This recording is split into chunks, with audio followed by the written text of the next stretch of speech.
Logan from Vine Grove, Kentucky. The junior gets a start at defensive end. We will see a lot of Charlie Dreesen from Walkerton, a lot of Mitchell Fair from Oviedo, Florida, and Marco Thomas and John Essex as well on the defensive line. Trine starters and linebacker, and there are three of the seniors being honored here today.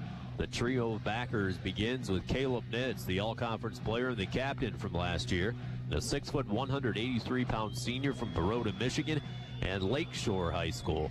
At the other linebacker, 6'1", 224-pound senior from Newark, Ohio, is number 15, Derek Posey.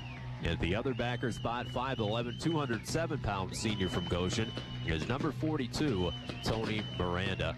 The cornerbacks are James Gregory, the sophomore from Akron, Ohio, and Devin Emerson making his second career start, a freshman from Elkhart and Jimtown High School. The safeties here this afternoon for the Thunder, the all-conference player Tyler Guzzi from Coldwater, Michigan, who's tied for first in the conference with 5 interceptions, and the return of Blake Combs, the 6'2", 207-pound senior from Rushville, and Rushville High School has 9 career interceptions. Trine offense starting across the offensive line today at left tackle. The senior being honored, 6'7", 321-pound player, is number 71, Taylor Sprague. At left guard, another senior, the All-American, 6'3", and 264 pounds, is Andy Webster. The center is David Lewis from Burnsville, Minnesota, and Apple Valley High School, 6'2", 253 pounds. At right guard from Richmond, 6'4", and 290, is Dalton Raper. And a right tackle from Fort Wayne and Bishop Dwenger High School is 6'2", 259-pound junior Jacob Turner. Trine quarterback this afternoon is Andrew D., 6', 195-pound junior from Macomb, Ohio. D, 88 for 164 for 1,162 yards passing this year, with 7 touchdowns and 5 interceptions. At the running back spot, has a chance to become the 3rd player in Trine University history to rush for 1,000 yards in a year, and that's Richard Gunn, the St. Francis transfer from Ashley and Penn High School, with 984 rushing yards, which is tops in the conference, averaging 6 yards per carry, and has scored 6 times. Also, Austin Shoemaker, the running back from Huntington, will get some time. And the fullbacks are good ones, folks. The senior who you heard on the pregame show, as Matt Land talked about, is Jeff Harbreck, 6'1", at 232 pounds, a senior fullback, a baseball player in high school from Lowell. And Jared Packard, 6 foot 250 pounds, the junior from Audubon, Iowa, and a football wrestler and baseball player in high school. The wide receivers, Gage Corner gets the start, 6'2", 200 pounds, the sophomore who leads the team with 37 receptions. And Jared Barton in the slot has definitely been improving as of late. 5'9", 191, a junior, the all-state player from Middleton, Michigan, and Fulton High School. Also some time at the wide receiver spot. Here this afternoon, you'll hear from Travis Durham, the 6'1", 180-pound sophomore from Marion and Mississinawa High School. The tight end, Zach Hess, 6'3", 224-pound, the junior from Eagle, Michigan. Levi Lawson, 6'1", 227, the sophomore from Huntington. And Kevin Matejko as well, 6'2", 232-pound freshman, the former quarterback from Wyandotte, Michigan, and Roosevelt High School. Trying to break the 4-game losing streak. That's the longest losing streak for this program since Matt Land's initial year back in 2006. For Hope, they've already had 6 wins this year. They had 7 2 years ago, and their last 8-win season came back in the year 2000. They're 27th in the nation in scoring defense, and they also average 32 points per game. Trine 51st in the nation in rushing defense, averaging 120 yards per game they have allowed. And it will definitely be the matchup to watch for today, as you heard head coach Matt Land talk about in the pregame show, with Richard Gunn, 984 rushing yards for the Thunder, and Sean Jackson, who's 3rd all-time in career rushing in Hope College history, running for the Flying Dutchmen. Hope has won the toss. They have deferred to the second half. Trine will get it first, and they will defend the south end zone. Trine runs out on senior day, honoring their 17 seniors with the navy blue uniform tops and the white pants, the white helmet with blue Thunder T across each side. And for Hope, it's the white uniform tops with the navy blue numbers outlined in orange. It appears to be black pants here this afternoon for Hope. Trine headed from left to right across your radio and internet dials. Hope from right to left as it's teed up at the 35-yard line by Evan Finch, 6'3" and 185-pound senior from Ann Arbor, Michigan, and Pioneer High School, and the second-team all-conference player and a 4-year kicker for Hope. Trying back deep to receive. Petapapa is standing on the left side. A couple players back for the Thunder. Hand into the air from the kicker, the run-up, and the boot. And this senior day is underway for the Thunder. Petapapa gets a chance, the left hash of the 10, 15 to the 20, across the left sideline, 25. He hurdles over a player, and he's ridden out of bounds, left sideline at the 27. That's where the Thunder begin. They bring their offense in, averaging 24 points per game, which is 4th in the conference. And Hope 27th in the nation, allowing just 15 points. You know, something to think about here is Trine really has to start quick here in the first half, or the first quarter rather, in the third quarter. Between those two, they've been outscored by 24 points. Trine coming off a season low, 9 points the last time out against the Bulldogs of Adrian. First down and 10 for the Thunder from their own 28-yard line from the left hash. Andrew D.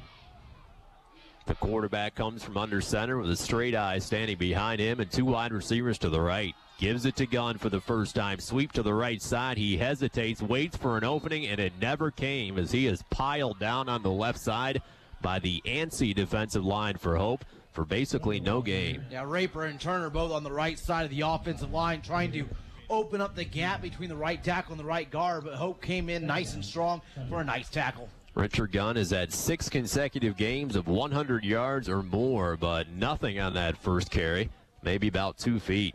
They officially give him one. 2nd down and 9 from the right hash from their own 29-yard line. Opening drive, no score.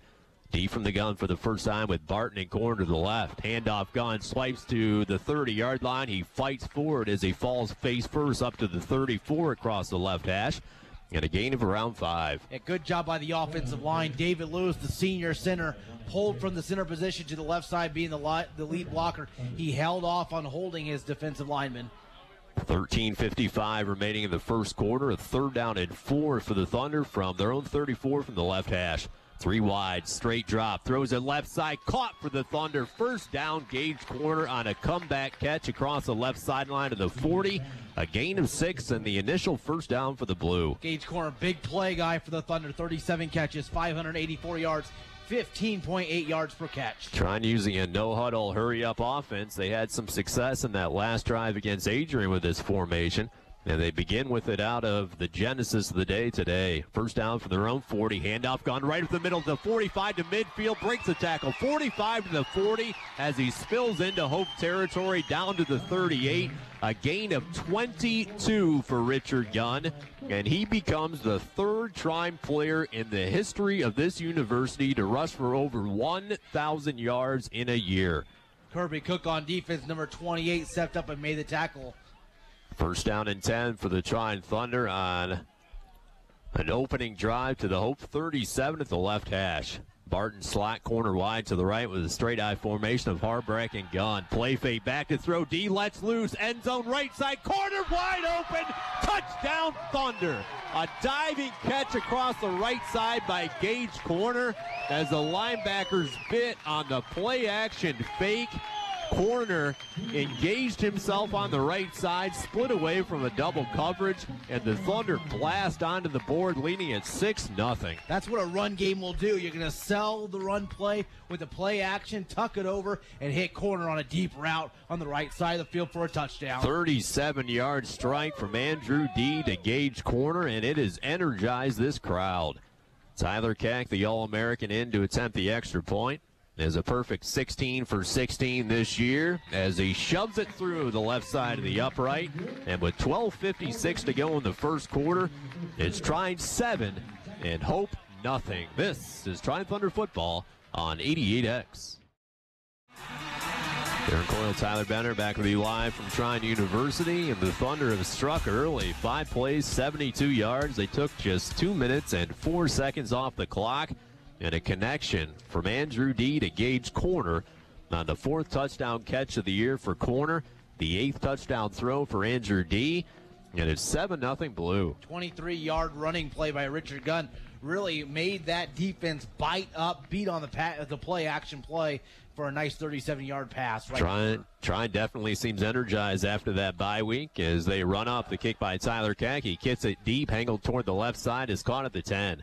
Left hash 15, center of the field 20. 25 breaks a tackle ahead to the 30 and squirts forward to about the 35-yard line. As the freshman Zach Borsema with a return from Holland, Michigan. Now it's the offense for Hope. I mentioned they put up over 40 points 4 times this year, and it will be a definite challenge for the Trine Thunder defense. Michael Atwell, who will attend medical school next year as a quarterback, with 14 touchdowns and 9 interceptions. 3rd all-time in career passing in Hope College history. Comes set, looks right, throws it right side, incomplete and almost intercepted as Guzzi crept up from a safety spot across the out to the right side and got a hand on it on a face-first dive to the left, and he knocked it down incomplete. And quite frankly, Atwell just did not see Tyler Guzzi just kind of roaming toward the middle of the field. He just about had his 6th interception for the season. 7-0 Thunder, 12:47 remaining in the first quarter.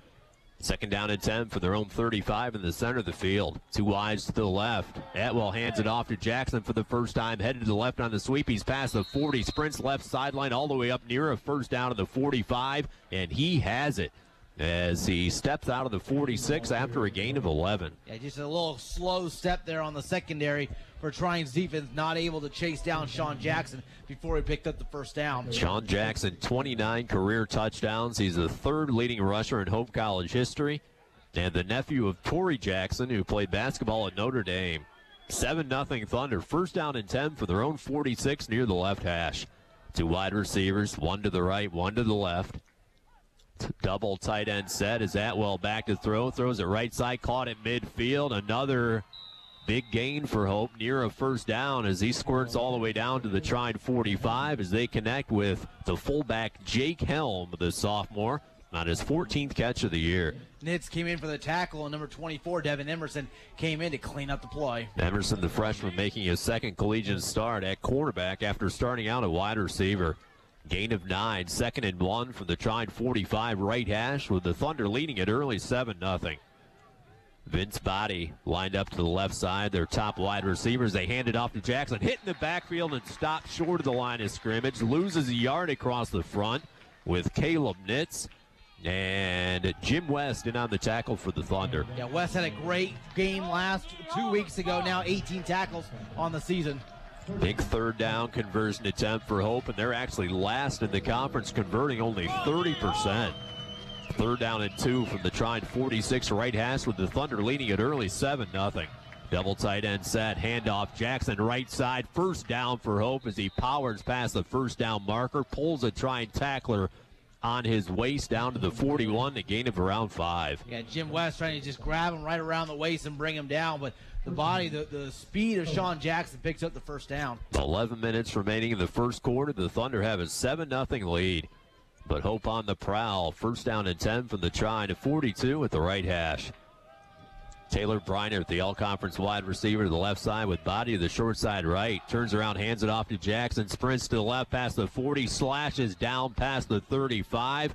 And finally comes to rest at the 34 after a gain of around 8. Yeah, it looked like Aaron Wolf might have had him 5 yards deep in the backfield, but that slashing play, just like Coach Land talked about it, allowed Sean Jackson to pick up positive yardage. Hope 3rd in the league in rushing, and the Thunder 3rd in the league in rush defense. 7-0 Blue, but a 2nd down and 2 from the Trine 34 for Hope at the left hash.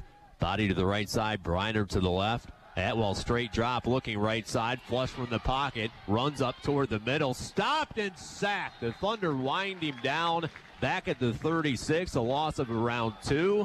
As Charlie Dreesen coupled in on that sack along with Wolf and Denisi. Yeah, Denisi got a great job getting to the backfield, made Atwell step up into the pocket right into the arms of Charlie Dreesen. 12th sack of the year for the Trine Thunder, brings on another 3rd down for Hope with around 4 to go from the Trine Thunder 36 in the middle of the field. 7-0 Thunder with 9:43 remaining in the first quarter.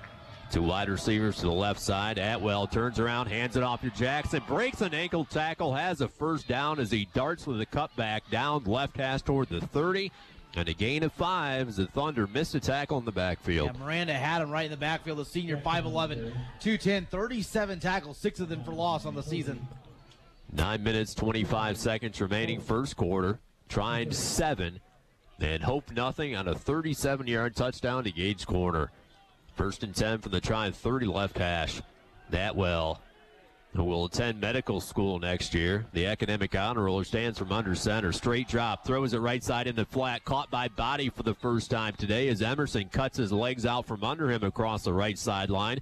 After a gain of 8 for Vincent Body, the track star from West Bloomfield, Michigan, on his 28th catch of the year. Yeah, Body 586 yards going into today's game. The leading touchdown pass catcher as well with 6. Second and 2 just outside the red zone at the Trine 22 near the right hash. 7-0 Thunder, 8:41 remaining in the first quarter.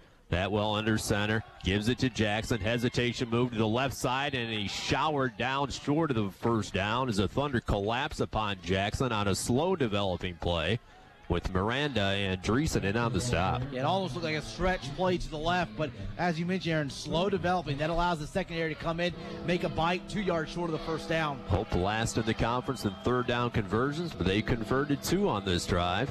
They have another opportunity on a 3rd down and 2 from the Thunder 22 at the left hash. 7-0 Thunder midway through the first. Handoff Jackson straight up the gut. Stopped at the line of scrimmage and pushed back. No gain across the Thunder front. Dreesen collapses along with Denisi and West. And it's 4th down and 1 for the Flying Dutchmen. And West got him from behind. He basically just kept on pulling him back using that upper body strength, preventing him from picking up the first down on 3rd down. Hope's going for it. They're first in the conference, converting 62% of their 4th down conversions this year. 7-0 Thunder, 7:35 remaining in the first quarter. 4th down and 1 from the Trine 21 at the left hash. Taylor Briner to the right side, Body to the short side left. Double tight end set with Parcell, the all-conference tight end, coming tight right. Jackson in the backfield. Handoff Jackson. Sweep to the right. Cuts it inside. First down. 15 to the 10. Jackson still on his feet to the 5. Darts into the end zone right side for a 21-yard touchdown. Yeah, nice move by Sean Jackson. Just, again, trying to avoid the contact and head straight to the sticks. Sean Jackson, 30th career rushing touchdown. As he has gone over 1,000 yards, he becomes the 9th Hope player to do it. He's 3rd all-time in rushing in Hope College history with over 3,100 yards. 7:13 remaining in the first quarter. 7-6, the Thunder lead as Evan Finch is in to attempt the extra point. Delay, the kick by Finch, it's up and good. And both teams have converted on their opening drives, as this game is tied up at 7-7. This is Trine Thunder football on 88X. Aaron Coyle, Tyler Benner, and Colby Parks back with you live from Trine University. Dreary day. Haven't seen the sun yet today, as Hope ties it up at 7-7 on a 4th down conversion, a 21-yard touchdown run by Sean Jackson into the right side of the end zone. 12 plays, 65 yards. They took 5:36 off the clock. Amanda Smythe writing in today on Twitter. Says, ready to hear some Thunder football. Let's go Travis Condon. Go Thunder. Trying back deep to receive. It's Penrod catching the goal line. 5-10, 15 straight up the gut to the 20, and a train wreck. Absolutely showered down across the 22 by a wall of Hope players. And that's where Trine starts. Still hear buzzing from the Hope sidelines after that hit. And in case you don't know, folks, football is a big-time contact sport, and Penrod trying to shake away the cobwebs as he hits the sideline. Former running back in high school from North Manchester. Both successful drives for each team. It's a 7-7 game with the Thunder taking over 1st down and 10 for their own 22-yard line at the left hash. D from under center, Harbrecht behind him. Gunn standing at the tailback spot. 2 wides to the right, gives it to Gunn. Sweep to the right, cuts it outside, trying to find a hole across the right sideline. He chugs his legs forward for a gain of around 2 across the right.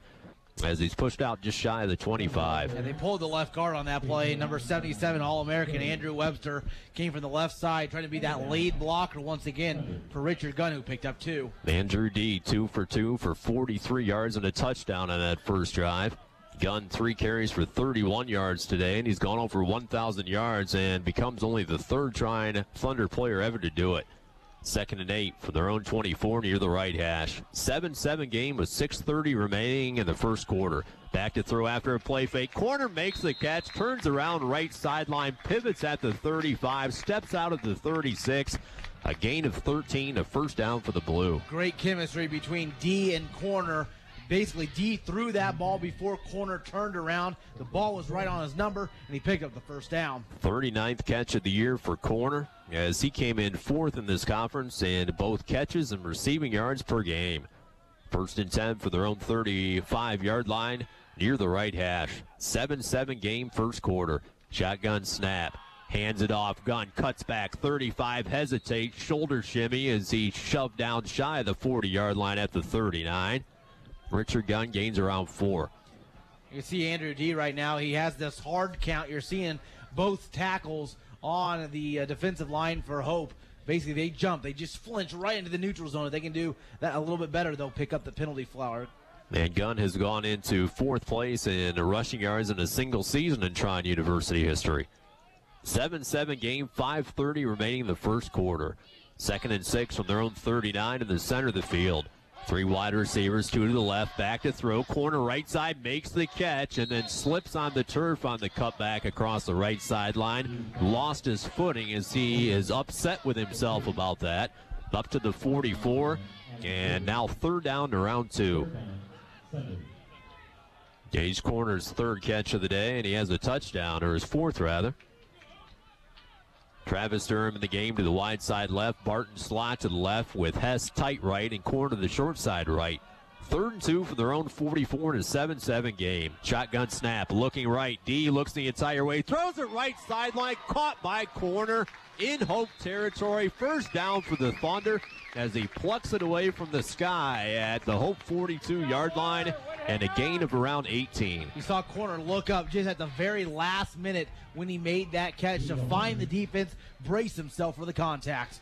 7-7 game with 4:43 remaining in the first quarter. First down and 10 for the Thunder from the Hope 41 near the right hash. Lawson leaves. Harbreck is back. Corner trots out to the wide side left with Barton slot that way.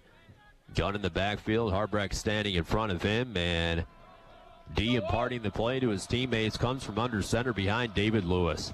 Takes the snap, gives it to Gunn, straight up the gut. He breaks the tackle to 40, still on his feet to the 35, chugging the legs forward, near a first down. Richard Gunn would not give up, and he's very close to a first down. Yeah, great run by Richard Gunn. It was all power. The legs kept moving for a pickup of 9. 7-7 game with 4 minutes and 5 seconds remaining in the first half. Barton takes a seat, and Levi Lawson replaces him. Gain of 9 for Gunn, as Tyler said. It's 2nd down and 1 from the Hope 32 near the left hash. Gage Corner to the wide side right. Has all 5 catches today, including 75 yards and a touchdown. Straight eye with Harbreck and Gunn. Double tight end set for the Thunder as D comes from under center. Takes a snap, play fake, back to throw. Looking for corner right side near the end zone. Incomplete, and a flag down as he was tangled up against the cornerback inside the 5 at the right side. And they have thrown the flag in on the play as Corner had a step against a defensive back, and he basically grabbed Corner by the jersey and ripped him down to the turf.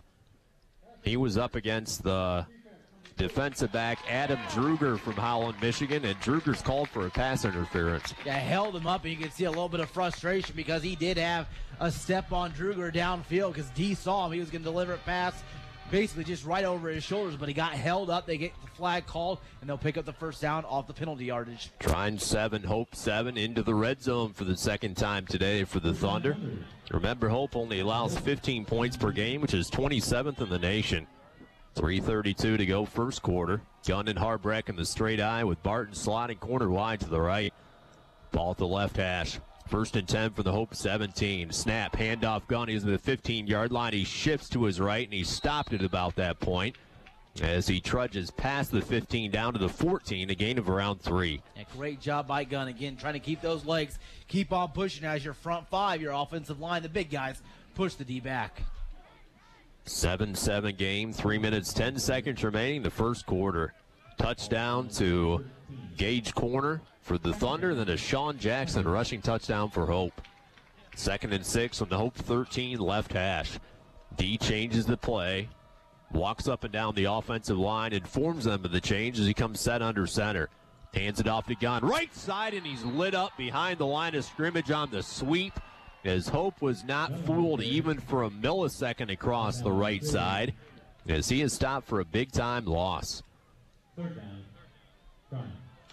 Loss of around 4 on the play. As Trine is pushed back to the Hope 19-yard line at the right hash. 7-7 game with 2 minutes and 21 seconds remaining in the first. 3rd down and 11 for the Thunder from that point. Barton and Durham to the left side with Corner to the short side right. Straight eye formation with D under center. Takes the snap, hands it off to Gunn, and he's stopped again in the backfield as Hope was anticipating the handoff. Gunn took it, stepped laterally to his left, then was dropped by David Veasley, the sophomore from Southfield, Michigan, and it set up the field goal attempt by Tyler Keck. Yeah, delayed handoff, unfortunately. Hope stayed home, made a nice diagnosis, and another tackle for loss. 7-7 game, 1 minute 43 seconds remaining in the first quarter. Ball laid down at the 28-yard line. 38-yard attempt from near the right hash. Miranda the holder, Keck the All-American. The hold is down. The kick is up by Keck. Sailing, fading, and no good as he pushes it to the left. Trine comes up empty. And now the potent offense for Hope is back out. That ball really never had a chance. Kind of sailed off the foot of Tyler Keck and floated out toward the left of the upright. Trine had a successful drive, but it bogged down late in a couple of running plays and unable to convert on the field goal. Michael Atwell back out, 2 for 3 for 17 yards. Sean Jackson had 49 rushing yards in that first drive, including a touchdown. First down and 10 from their 20 in a 7-7 game with 1:27 remaining in the first quarter. Atwell under center, body and Bryant to the left.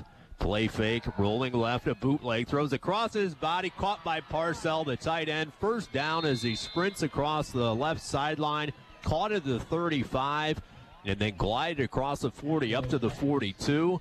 As the first-team all-conference tight end has a gain of 22. Yeah, Parcell just about as big as some of their offensive linemen, 6'3", 260 pounds from Cadillac, Michigan. First-team all-conference player in his 41st career catch. He has battled injuries this year. That's his 6th catch of the year. 1st and 10 from their own 43 near the left hash. 7-7 game with under a minute to play in the first quarter. Atwell under center, handoff, Sean Jackson headed to the right. He breaks an ankle tackle, loses his footing as he stumbles across the 45 near the right hash. Comes down to the 46, a gain of around 3 as Jackson appears to be injured, and he is slow to get up. Trine took the ankles out from under Jackson. He stumbled at the point of attack, and now he is still on the ground at the right side, and that's a bad sign for Hope. You're seeing right now Denisi's getting double-teamed on that offensive line, and rightly so. Denisi, 38 tackles on the season, 4.5 sacks, 7.5 tackles for loss. She's getting double-teamed on the offensive line, preventing any penetration into the backfield. Jackson already has a touchdown today, the 3rd leading rusher in Hope College history. Came in with over 3,100 career rushing yards, but he is still down on his back near the right hash.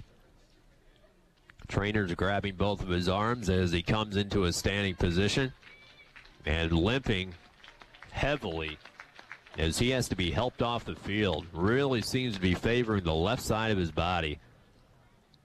And we'll see who Hope comes up with. Their backup tailback this year is a Division II transfer, Zach Borsema, the 5'6", 175-pound freshman from Holland, Michigan, and West Ottawa High School. But that's a heavy hit for this Hope offense. 7-7 game as Borsema does come in to replace Jackson.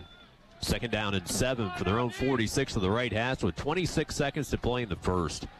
Trine comes set across the defensive line. Atwell under center, takes a snap, play fake, bootleg again. Denisi after him, throws it center of the field, caught by Parcell. It's a first down, but there's a flag down in on the play. As Parcell into Trine territory at the 41. The big, strong target made the catch, but they were dragging down Denisi from behind. Yeah, they're actually going to, I believe they're going to get flagged for a holding penalty. Denisi was after him. The offensive lineman grabbed Lewis from behind and took the Tanks into the turf, and they are called for a holding call, and he can wipe off the catch. Yeah, he saw 2 flags. It almost looked like Denisi hit the quarterback, Atwell rather, really, really low, and the initial fear always is a late hit, but he got held by the jersey, held back, and fell into the quarterback because of that extra contact. Trine 7, Hope 7. 13 seconds remaining in the first quarter. Trine does have a missed field goal, a 38-yarder on that last drive. Hope pushed back to their own 38-yard line near the center of the field. His time ticking away here in the first quarter. 5, 4, 3, 2, 1. It's gone. The first quarter comes to an end. And after one here at home on Senior Day at Trine University, it's a 7-7 game. We'll take a break. This is Trine Thunder Football on 88X. Stands with Guzzi at the safety spot. Posey and Nitz, the other linebackers, with West and Hogan and Denisi at the defensive lines. The Thunder going with a 3-4. Michael Atwell, the quarterback, stands from under center. Had 290 yards passing against the Thunder a year ago. Trine showing blitz, creeping in for the linebacker spot. They step back in coverage. Back to throw is Atwell. Center of the field, caught by Body at midfield, and has a first down as he dives past it above the Thunder tee at the 47 and a gain of 17. Vincent Body, the big play guy, made his 29th catch of the year and the 69th of his career.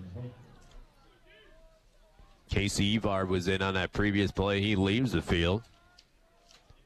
And Aaron Wolf from Huntington is back in. 7-7 game, 14:37 remaining in the second quarter.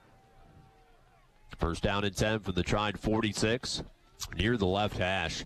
Body and Briner to the left side, double tight end set. Borsema gets the call straight up the gut, running low to the ground. He squirts past the 45, dives past the 40, and extends the pigskin down to the 39, and a gain of 7. Yeah, Borsema, freshman, 5'6", 175 pounds, now 44 carries for about 210 yards. Borsema, a Division II transfer, had over 1,000 yards his senior year in high school and 19 touchdowns at West Ottawa High School in Holland, Michigan. He's a hometown boy. 7-7 game, second down and 3 from the Trine to 39, the center of the field. Parcell, the big tight end, set right. 3-step drop, throws it left side, caught first down on the slant toward the left side at the 30. A gain of around 8 on the play as Atwell connects with Taylor Briner, the all-conference wide receiver from a year ago. Gregory came in on the tackle. He now has 35, including a tackle for loss and an interception on the season. Both teams at the current point with 116 yards of total offense through this game. Atwell 4 for 5 for 57 yards. And Sean Jackson rushed for 53 before he had to leave the field. Quick snap, handoff, Borsema heads to the left, breaks the tackle at the 30, fights forward with a stiff arm all the way down to around the 26, and a gain of around 5. That's a really tough run by the 5'6" freshman.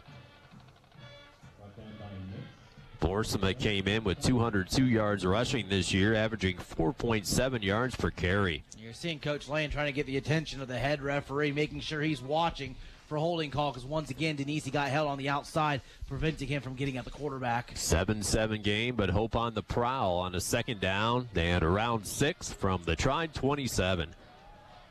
12:45 remaining in the second quarter. Atwell under center, 2 tight ends to the right side, Body and Briner to the left. Drop, throws the right side, looking for Body inside the 5. Catch made, touchdown, right corner of the end zone as he burns the defensive back for a 27-yard strike from Michael Atwell to Vincent Body.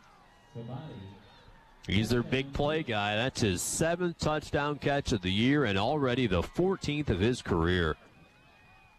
Body now 3 catches for just about 50 yards here in the first half. 12 minutes, 35 seconds remaining in the second quarter, and Hope has taken a 13-7 lead.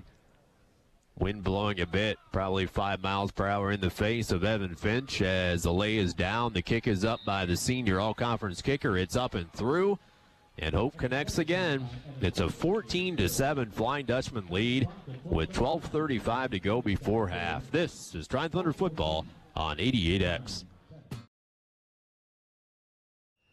155 yards of offense already for Hope.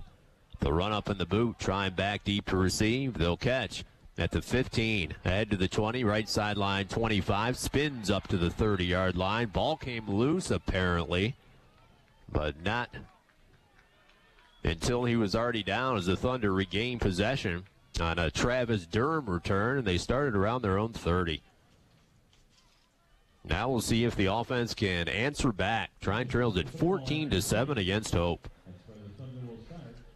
D 5 for 5, 75 yards and a touchdown, and all those connections have come to the sophomore Gage corner.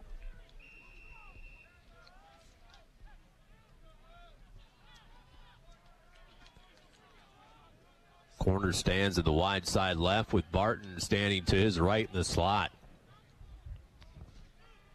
D from the shotgun, Gunn standing behind him. Low snap, rolls left, stopping, throwing left sideline, sliding catch by Gage corner, plucked it away from the turf across the left sideline. First down the 45, and another gain of 15. 6 catches now, 90 yards for Gage corner, the only receiver that's caught a pass. Corner's gone over 100 yards 3 times this year, and as Tyler mentioned, he's already knocking on the door for a 4th.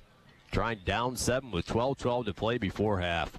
1st and 10 for their own 45 left hash. Under center D, handoff, short side sweep, Gunn cuts it inside, trips over Taylor Sprague rather, as he gets back to the line of scrimmage across the left side for no gain. Yeah, Sprague did his job. He pulled from the left side again, trying to open up that A gap between the left tackle and the left guard, but Gunn just got swallowed up right at the line of scrimmage. 10 carries, 41 yards for Richard Gunn, who's gone over 1,000 yards for the year.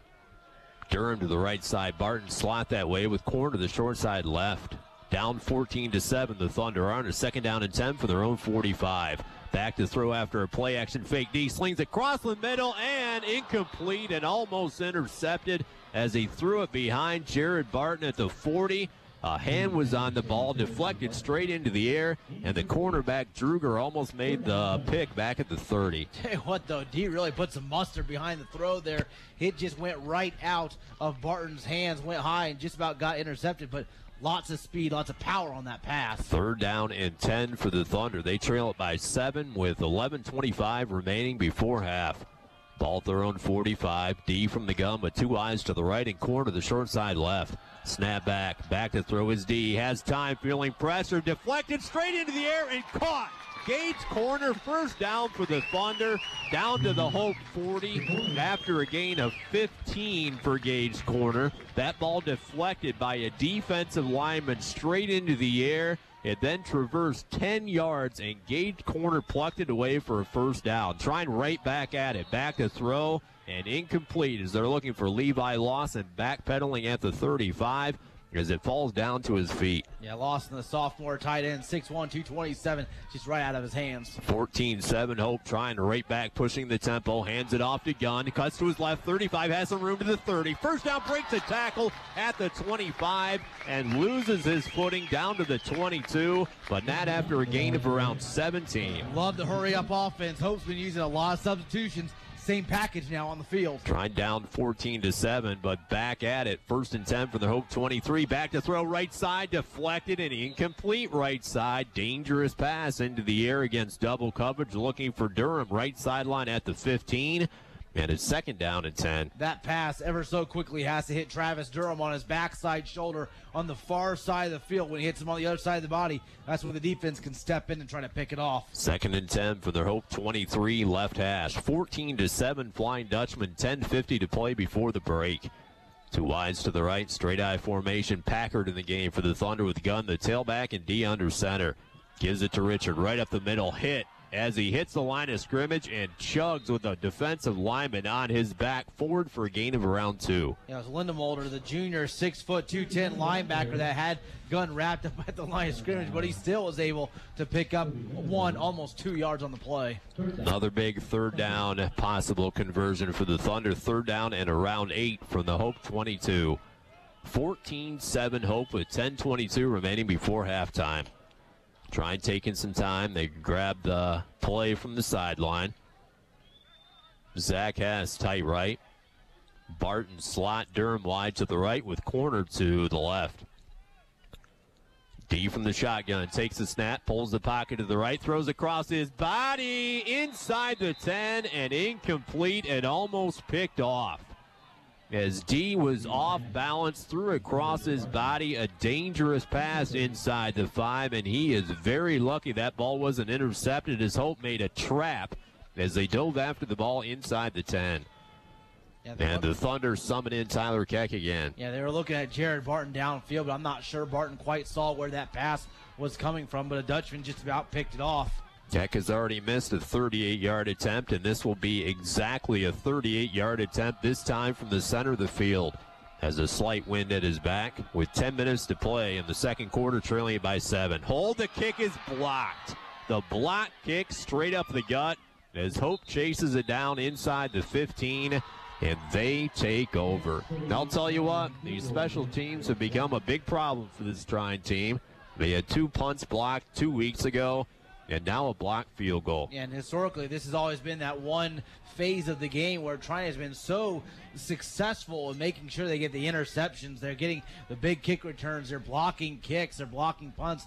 But right now, Hope is just full steam ahead on special teams. 9 minutes, 53 seconds remaining before half. Hope has the ball back, leading at 14-7. Trying a missed field goal and a blocked field goal. The offense has moved the ball between the 20s, but they have not been able to convert after that point. Trine 165 yards of total offense and Hope with 155.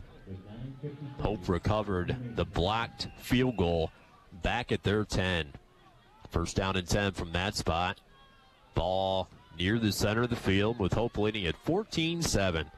9:53 to play before half.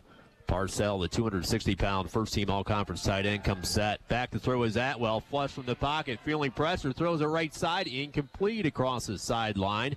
In and out of the hands off the fingertips of Briner. Defended well by Blake Combs at the 30. Yeah, Hogan put a nice little hit also on Michael Atwell just as he delivered the pass downfield. But, again, trying to get some presence made there in the backfield. 14-7 Hope, 9:46 remaining before half. Second and 10 from their own 10. Ball in the center of the field.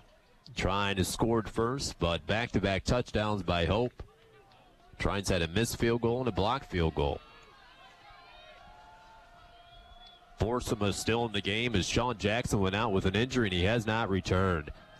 Tight end set right, Atwell under center, play fake, rolls to the left, stops at the 5, throws left sideline, caught by Parcell, first down across the left sideline at the 20, and he spills out of bounds up to the 25 for a gain of 15. And the Thunder defensive line lost backside contain as Atwell booted out to the far side of the field. There was no defense in front of him, allowing him to pick his wide receiver and actually hit the tight end for the first down. Parcell from Cadillac, Michigan, a first-team all-conference player from a year ago. John Essex in the game for the Thunder, the defensive line, as they have switched back to a 4-3. Down 14-7, the Thunder are with 9:20 to play in the second quarter.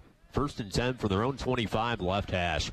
Atwell under center, gives it to Boersma, headed to the right. He is quarantined to the right side and ridden down as the whistles come across the 25-yard line.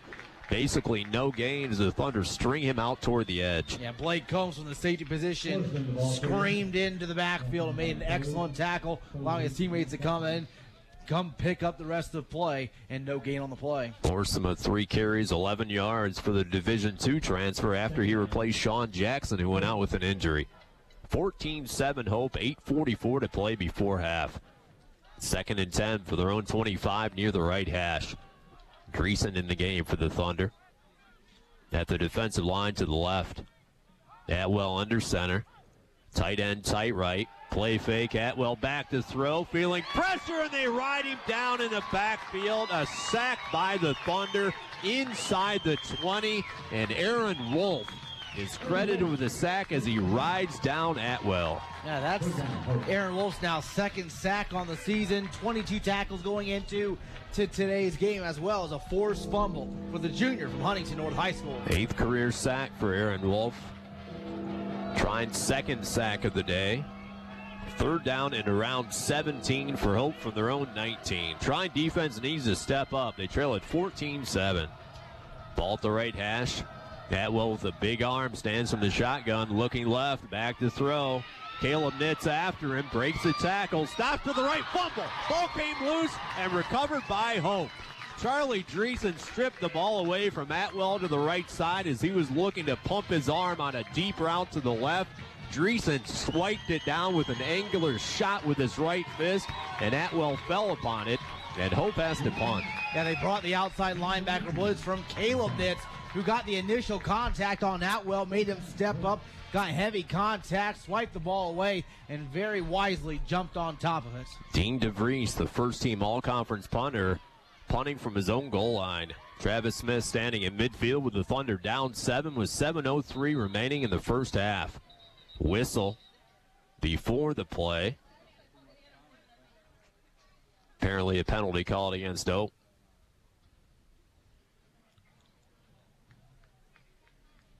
Tried down 14-7, but getting the ball back. An illegal substitution on Trine, unfortunately, so they'll mark off the penalty yardage. You see every time when that back judge actually throws a flag, everyone turns around to each other. They count off 11 players to make sure they're not the 12th. That'll be 5 yards. Hope still. 4th down and 16, so they continue to punt. This time DeVries standing at his 5. Former fullback in high school. Weighs 235 pounds, a big, stout punter.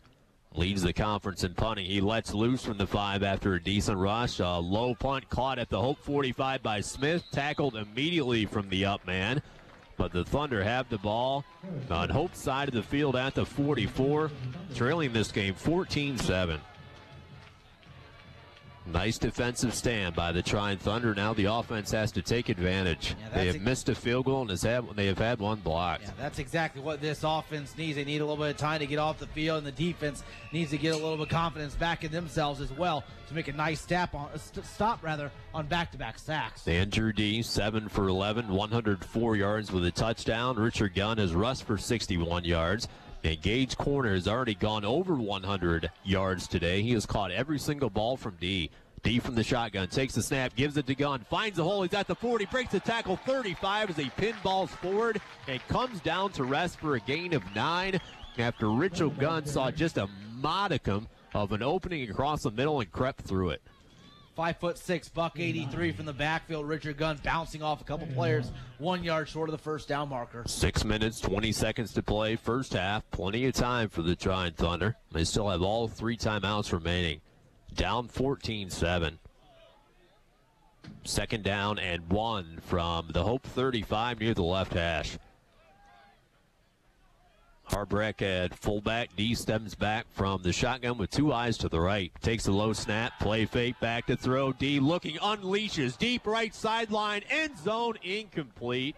Across the right side, a straight-out dive by Jared Barton, about 7 yards deep in the right corner of the end zone. Yeah, Barton going into today's game, 19 catches, 279 and a touchdown, but that one just a step in front of him, couldn't quite catch up to the pass. Scoreboard doesn't have a clue, but it's 3rd down and 1. They've been about a down off for the last 5 minutes. Tried down 14-7 with 5:52 remaining before half. 3rd down and 1 from the Hope 35. Trying in the 2nd down and short, took a chance, but just did not connect in the end zone. Corner the wide side right, Barton slot to the right, Harbreck and Gunn in the straight eye behind D. Under center, takes his snap. Gunn gets his number called, fights inside a tough yard as he noses the pigskin forward, and he's close to a first down, but he doesn't appear to have gotten a very fortuitous spot just past the 35. And the initial indications are he's about a foot short, but now they will call for the measurement. Richard got a tough run as he blasted forward across that 35. Chain gang comes off. Big measurement for the Thunder, but you know if they come out short from this yardage, they're going forward anyway. Yeah, it was the extra effort at that point with Richard Gunn. He got bottled up right around the 36-yard line. Again, kept those legs moving and just came up. It appeared to be about a foot short. They extend the chains, and it's about 4 or 5 inches short. Trine will definitely go for this at the Hope 35, trailing at 14-7 with 5:28 remaining before half. Trine 62% conversion rate this year on 4th down, and Hope holding their opponents to just 29%. Maybe we'll see the Harbrecht call. We saw him had 2 carries against Albion this year. But I would assume with maybe just inches to go, the Thunder would go with the sneak by D, but we'll see. Big offensive line. You can always choose that left side, anchored by the All-Americans Webster and Sprague. And that's the side that Hope's loading up. You see right now 7 guys in the box all across the defensive line and 3 on the left side. And Hess is tight left as well. 4th and about 5 inches. D under center, turns around, gives it to Harbrecht, but no place to go, and they stop him. They stuff the fullback straight up the gut, and Harbrecht loses a yard, and Hope takes over. Trine just did not have an opening as Harbrecht had his 3rd carry of the year, and Hope has certainly done their scouting. Trine did not have a fullback carry for 2 years before that Albion game. They gave it to Harbrecht twice for first downs, and Hope is ready for it.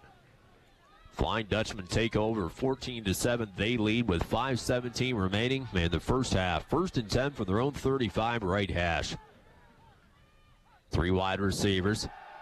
Back to throw is Atwell. Throws it left side into the flat. Incomplete as Sean Jackson is back in the game for Hope. That's certainly good news for them, as Atwell's looking for Bill Brown, the fullback, out of the flat to the left side and threw it about a foot over his outstanded hand. Dreesen and West doing a good job of trying to get to the backfield and try to knock down Mike Atwell. 2nd down and 10 for their own 35 right hash. Atwell from Geneseo, Illinois, which is right next to Iowa. Breinert and Body split out to left side. Body slot that way with Jackson the lone tailback and a tight end set right. Play fake, bootleg, headed to the left, throws it across his body. Parcell, first down, makes the catch near midfield on a thunderous hit by Posey, but not before a first down, a gain of 14. Yeah, very nice, strong hit by Posey as well as Tyler Guzzi coming in, but Denisi once again hitting Mike Atwell low because he's getting blocked from behind. 5 minutes to play in the first half. The Thunder trailed this game 14-7 after they led it 7-0. First down and 10 from right on top of the Blue Thunder tee at their own 49. Denisi and Wolf at the line with West and Dreesen. Michael Atwell, the intellectual quarterback who's headed to medical school, hands it off to Jackson, but he's piled down as Denisi had heavy penetration on the left side. He really collapsed the entire pile, grabbed the ankles of Jackson, and he loses about 2 feet. Denisi playing his final home game today along with 16 of his fellow seniors. 4 minutes, 10 seconds remaining in the first half. It's 14-7 Hope. 2nd down and 11 for their own 48 near the center of the field. Breinert to the right side, Body to the left. Body has a touchdown catch today, and it came in the 2nd quarter. Parcell tight right. Snap, rolls right, throws right side out of the flat, incomplete, as Tyler Guzzi lights him up as he made the catch initially at midfield. It was Jake Helm, but Guzzi hit him a millisecond after he made the catch and jarred it loose. Guzzi officially 5'11", $165, but comes in like a freight train right on the tight end and knocks the pass loose. 3 minutes, 48 seconds remaining in the 2nd quarter. Another big 3rd down for this Trine Thunder defense. On a 3rd and 11 for their own 48 for Hope, with the Thunder down 14-7. Parcell set right. He's been the target in these situations today with 3 catches. Back to throw. Dancing is Atwell. Throws it left sideline. Catch made, 25-20. And he's tracked down from behind by Emerson as Vincent Body made the catch across the left sideline inside the 15 and a gain of around 30. His body was caught from behind, and he is slow to get up. Yeah, one of the secondary, a safety or a cornerback, got screwed into the ground by a double move by Vincent Body on the far side of the field and just had no eye on the ball. Body made a nice catch. It was Devin Emerson that came in with the touchdown-saving tackle right at the 11-yard line. Emerson, the all-state player, but a running back in high school, and started out the year at wide receiver for the Thunder, but with Christian Chase going down, a few other cornerbacks being ineffective, he has taken over and has made his second career start. Dottie was tangled up with that ankle tackle, and he's limping off.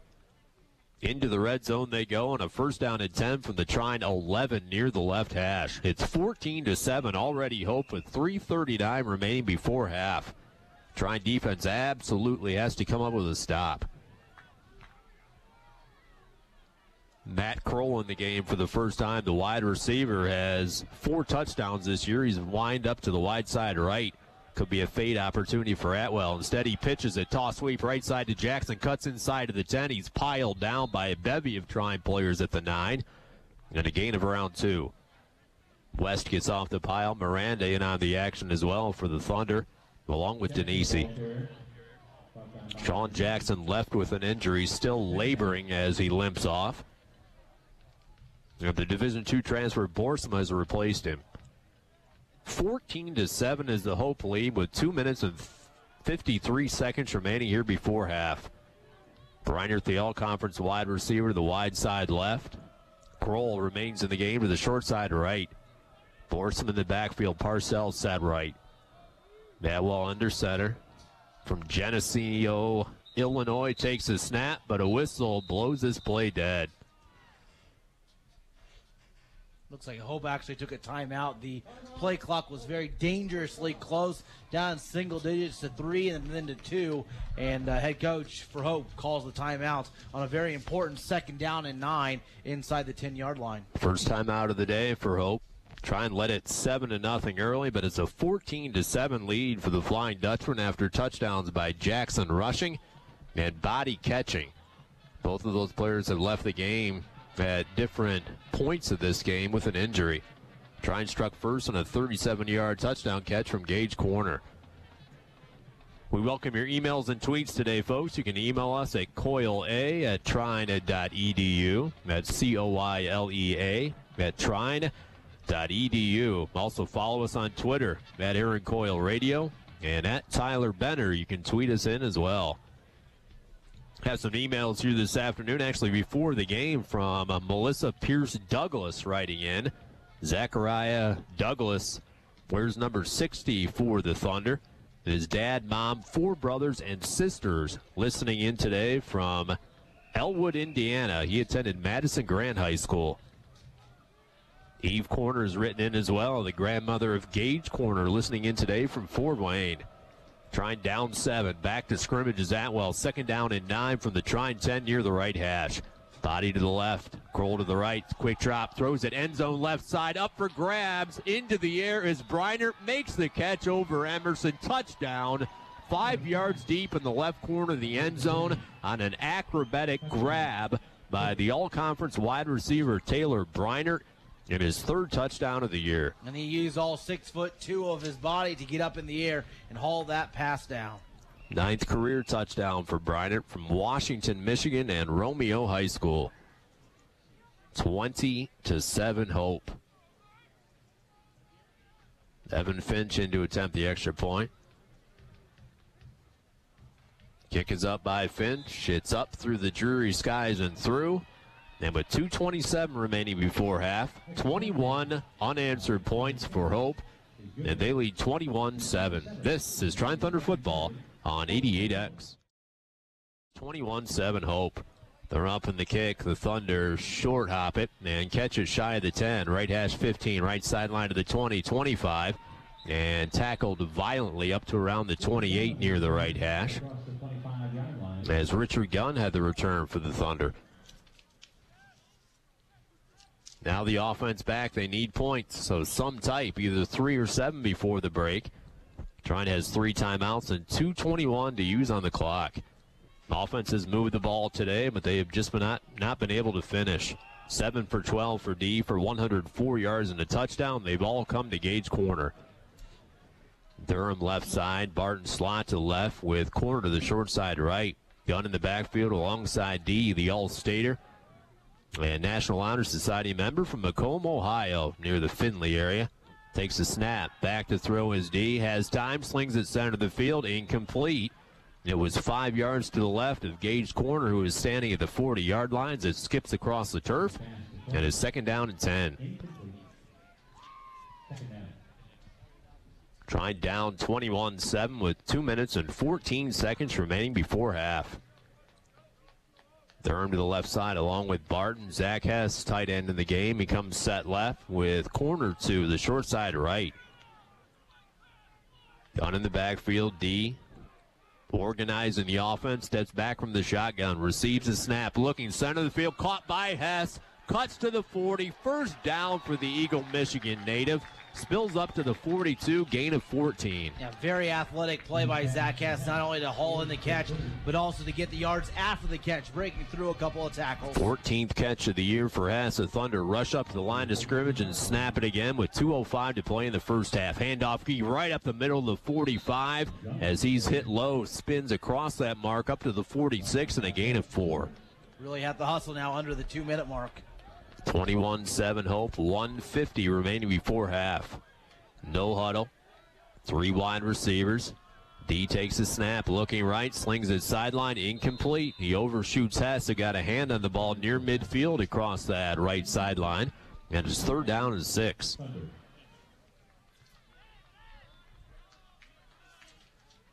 Trine does not want to give the ball back to this Hope offense. They trail at 21-7, the Thunder do, with 1:43 remaining. Frank Vucolo in the game for the Thunder at the running back spot. 2 wides to the left, 1 to the short side right, back to throw his D on the third down. He connects, first down to Hess into Hope territory across the 40. Down to the 35, and a gain of 21 for Hess after he caught that ball, extricated from his defender, and gained an extra 10 yards. Strong hands by Hess to make the catch. 1:35 remaining in the first half. The Thunder down 14. First and 10 for the Hope 35. Shoulder fake throw, left sideline, incomplete as he overshoots Gage Corner on the left sideline of the 20.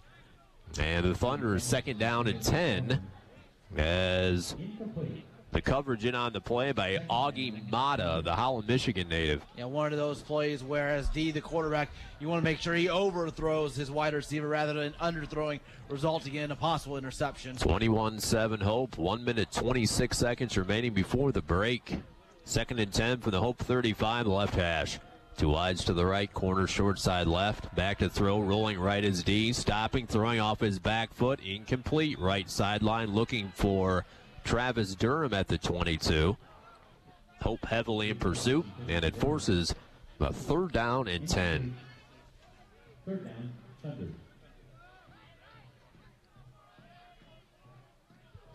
D 9 for 17, 137 yards. Corner has 7 catches, and Hess has 2. Big third down, 3rd and 5 from the Hope 35, with the Thunder trailing it by 14 with 1:20 to play before half. D from the shotgun, 3 wide receivers, low snap, straight drop, throws it, caught at the 30. Hess has it, grabbed by 2 Hope players as they stop his forward progress down to the 28 after a gain of around 7. And now the Thunder forced with a 4th down and 3. Yeah, Hope was just trying to keep Hess upright as much as possible to allow the clock to continue to tick on down. Now a very interesting play now, same distance that Tyler Keck has seen so far today's game. Again, put at the 28-29 yard line. Trine's probably going for this, though. They call a timeout to talk about it. Down 21-7 with 1 minute and 5 seconds to play before half. Corner had the first 7 catches of the day, but Zach Hess on this drive has caught 3. Very interesting tight end prospect, has a ton of speed. He's one of the top players on this entire team in the 40-yard dash, but he has the size of a tight end and the speed of a wide receiver. Can be a mismatch at times. We saw him late in that final drive against Adrian. They really seem to connect with him when they go with a hurry, no-huddle offense. Senior day today, 17 seniors being honored. We'll try to run them down throughout the day. Big play for this offense. They trot back out, and Richard Gunn still isn't in the game. Instead, the running back, Frank Vucolo, 6 foot, 180 pound, the freshman from Jackson, Michigan, and Grass Lake High School. 4th and 3 from the Hope 28. Shotgun snap to D, back to throw, feeling the pressure, and he is ripped down for the sack. The Thunder lose 8, and Hope takes over at their 36. Yeah, unfortunately, just a pocket collapsing all around D.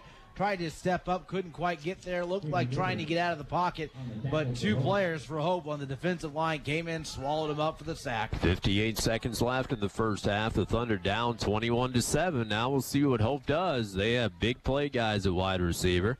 We've already seen Vincent Body and Taylor Breinert make catches today. Also Matt Kroll and David Brown certainly have the opportunity. Body went out injured. He's not back in. As Kroll to the right side with Briner to the left. Atwell under center. 1st down and 10 for their own 36, but they hand it off to Borsma. He slices ahead, cuts quickly to his right as he dives past the 40 for a gain of around 4. It looks like they're pretty happy with their lead right now because, remember, because they won the toss, they deferred to the second half, and they will get it after the halftime. 40 seconds remaining first half. It continues to roll. Play clock down to 25. 21-7 Hope with 30 seconds to play in the first half. 2nd and 5 for their own 40, left hash. Snap. Draw play lit up. Ball comes loose back at the 35 as the Thunder literally grab him into the air, slam him down to the turf. The Thunder signaling that they have the ball, but the referees have not made a decision. Wow. The defender and the ball both arrived in the arms of Borsma at about the same time as they helicopter him down, but they say Hope has the ball back. Denisi emerging from the pile. I didn't see who made that initial hit. Yeah, I didn't see it either, but it did look like Denisi had his arms around it, but also a Hope player had his arms around it as well, so they'll give it to the offense, but still goes down for an excellent tackle and a huge tackle for loss. Hope doesn't have to snap it again. The Thunder still had 2 timeouts remaining. They could have called a timeout to force a 3rd down, but they apparently won't. As time runs out, the bell tolls here in the first half, and the Thunder on senior day head into the tunnel, trailing this game 21-7. Trine struck first, Gage corner touchdown catch, but then 3 consecutive touchdowns by Hope. And in between, a 38-yard missed field goal by Keck, and then a blocked field goal on a 38-yard attempt by Tyler Keck. And Trine heads into the break down 14, and they already are facing a 4-game losing streak. We'll take a break for the halftime show and bring it back for the second half. We will go over all your emails and your tweets at halftime and throughout the second half right after this. Again, your halftime score at Trine University, it's Hope 21, and the Thunder 7. This is Trine Thunder football on 88X. Caleb is a design, engineering, and technology major, and his future plans, finding a job and beginning his career. Caleb Nitz. Number 10, Tyler Keck. Parents are Doug and Leslie Keck. Tyler's from Elkhart, Indiana, and a sports management major. Tyler plans to graduate and get a job within a sports organization and eventually pursue an MBA. Tyler Keck. Number 12, Nick Muir. Son of Skip and Karen Muir from Niles, Michigan. Nick is a criminal justice and psychology major, and his future plans include attending law school at Valpo. Nick Muir. Number 15, Derek Posey. Son of Jeff and Becky Posey from Newark, Ohio. Design, engineering, technology major. Derek's future plans, pursue a career in the manufacturing engineering field. Derek Posey, and I'm probably one of the few that would say Newark, Ohio, right, Derek? Number 20, Blake Combs. Parents are Tanya and Mike Buckley and Mike Combs. Blake is from Rushville, Indiana, and his future plans include to be a success in business. Number 20, Blake Combs. Number 26, Richard Gunn. Richard is the son of Richard and Cheryl Gunn from South Bend, Indiana. He's a psychology major, and Richard plans to attend grad school and earn a master's degree in psychology. Richard Gunn. Number 28, Tim Elick, son of Dennis and Janet Elick from Westfield, Indiana. He's a design engineering technology major, and Tim's future plans start a career in design engineering in either Fort Wayne or Indianapolis. Tim Elick. Number 42, Tony Miranda, son of Martin and Angie Miranda from Goshen, Indiana. His future plans are to go on and be a professional holder in the NFL. But Tony promises if that doesn't work out, he'll pursue a marketing position in professional baseball. Number 42, Tony Miranda. Number 44, Tyler Williams. Parents Jolene and Cecil Williams from Richmond, Indiana. He's a design engineering technology major, and his future plans are to graduate and find a job. Tyler Williams. Number 48, Jeff Harbrecht, son of Jeff and Mary Harbrecht from Lowell, Indiana.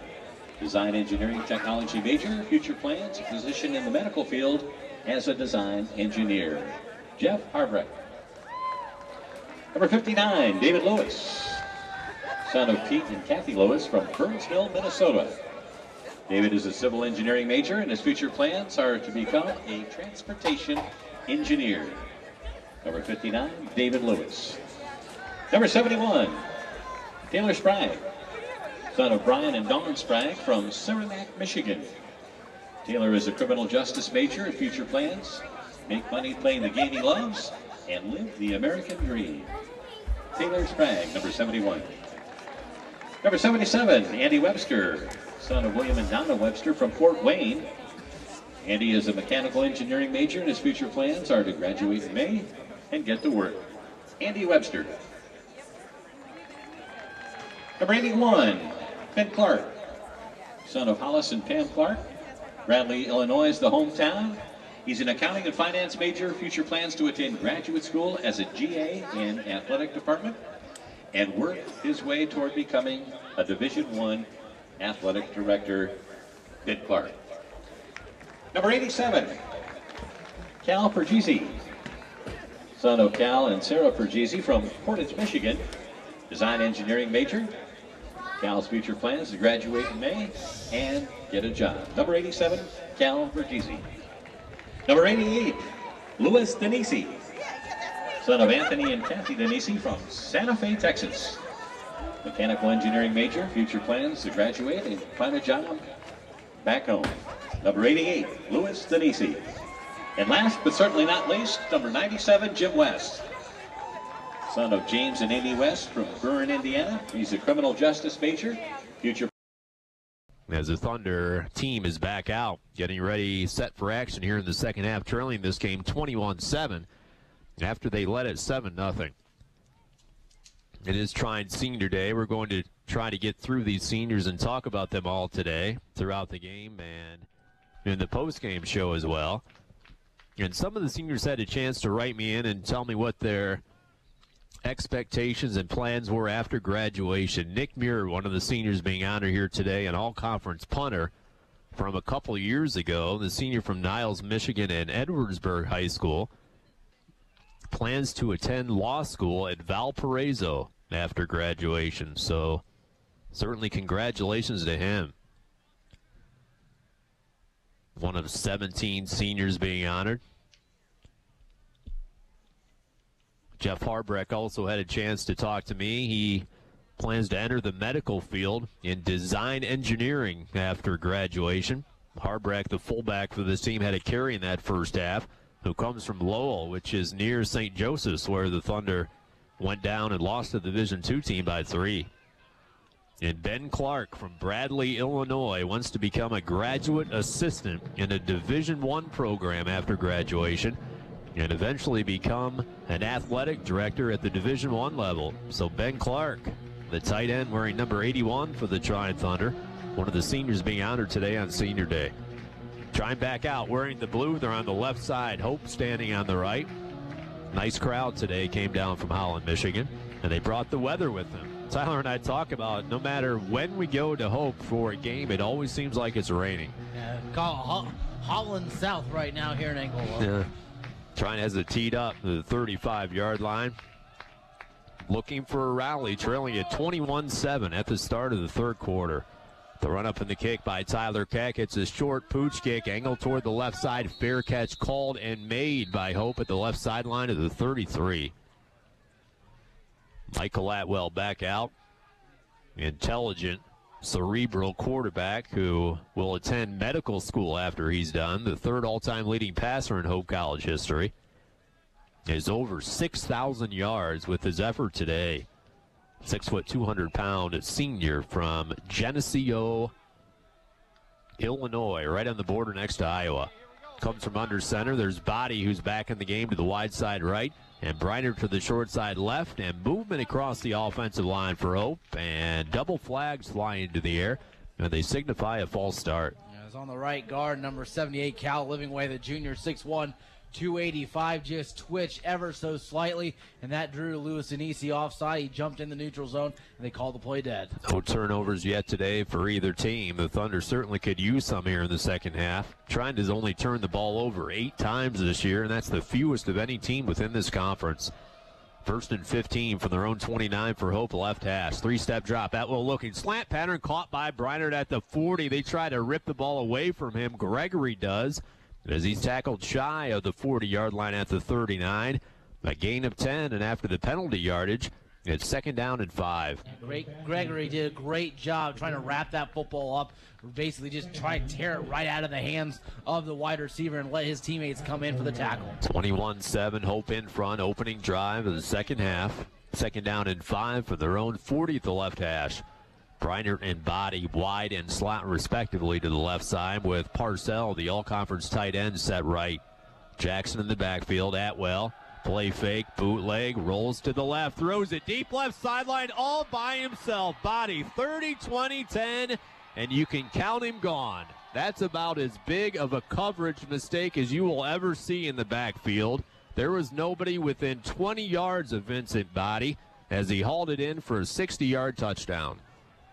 Yeah, it's just a matter of Body trying to get enough arm strength to get the football to Body with a big play, 60 yards for the touchdown pass. 3rd touchdown pass today for Atwell. That's the 17th of the year for him and the 41st of his career. 14-11 remaining in the third quarter. Hope's lead stands at 20. Vincent Body's 2nd touchdown of the day and the 15th of his career as Evan Finch shoves it through. Yeah, just underway in the third quarter, and it doesn't start well. It's Hope 28 and the Thunder 7. This is Trine Thunder football on 88X. Aaron Coyle, Tyler Benner back with you live from Trine University. A 60-yard touchdown pass from Atwell to Body. It's 28-7 Hope, just underway in the third quarter. Trine led 7-0. Hope Flying Dutchmen have run off 28 in a row. It's rarely see a mistake like that from the Trine Thunder defense. Just a completely blown coverage against the top wide receiver on this team. Back deep to receive the Thunder backpedal. It's the birthday boy. Petapapa makes the catch, comes out of the goal line, 10 to the 15. He's tripped from the ankles and spilled up to about the 17. Trine offense needs something, and they need consistency, trailing at 28-7. Continue to tweet us and email us here in the second half, folks. 1st and 10, Thunder. Andrew D., the All-Stater from Macomb, Ohio, steps out.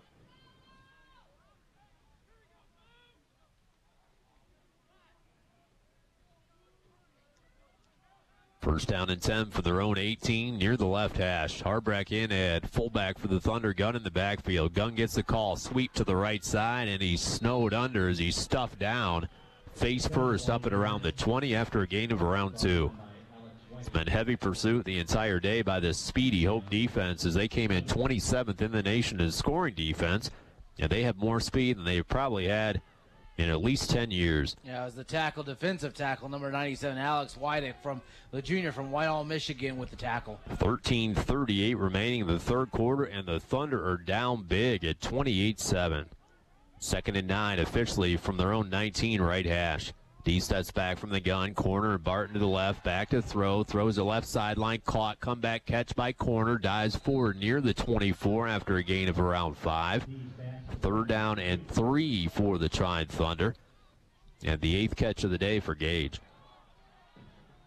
Over 100 yards for the 4th time this year for Gage corner. Harbreck leaves the field.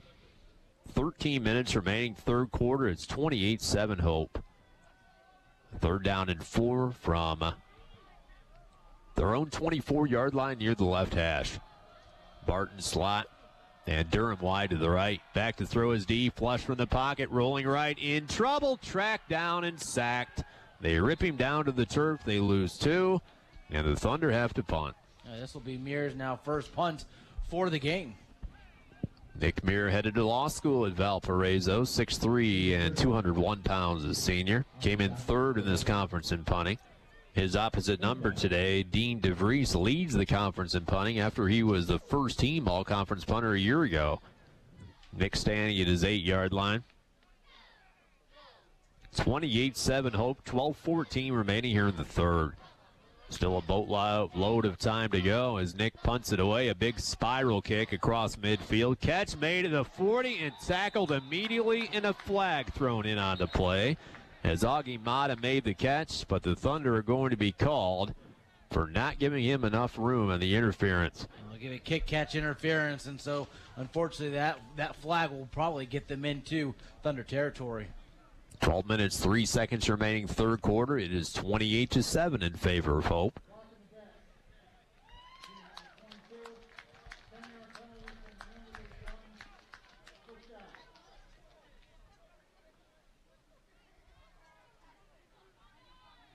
They have called a penalty against Hope on the return. 10-yard penalty blocking infraction at the point of the catch. And what they're actually calling was a block in the back, which actually caused Blake Holmes in to make interference or make contact in with the recipient. Matt Kroll back in at wide receiver. He split out to the short side left with a wide receiver wide right. Zach Borsma still in the game at the tailback spot. Atwell under center, 1st and 10 for their own 29. Hands it off to Borsma, and he's fought down behind the line of scrimmage as he tries to take it off tackle to the right and loses about 3 with Denisi on the prowl along with Hogan for the Thunders. Caleb Nitz leaves the field. Trine needs a 3 and out to get this ball back. It's 2nd down and 13 for Hope from their own 26. 11 minutes, 35 seconds remaining in the third quarter, and it's 28-7 in favor of Hope.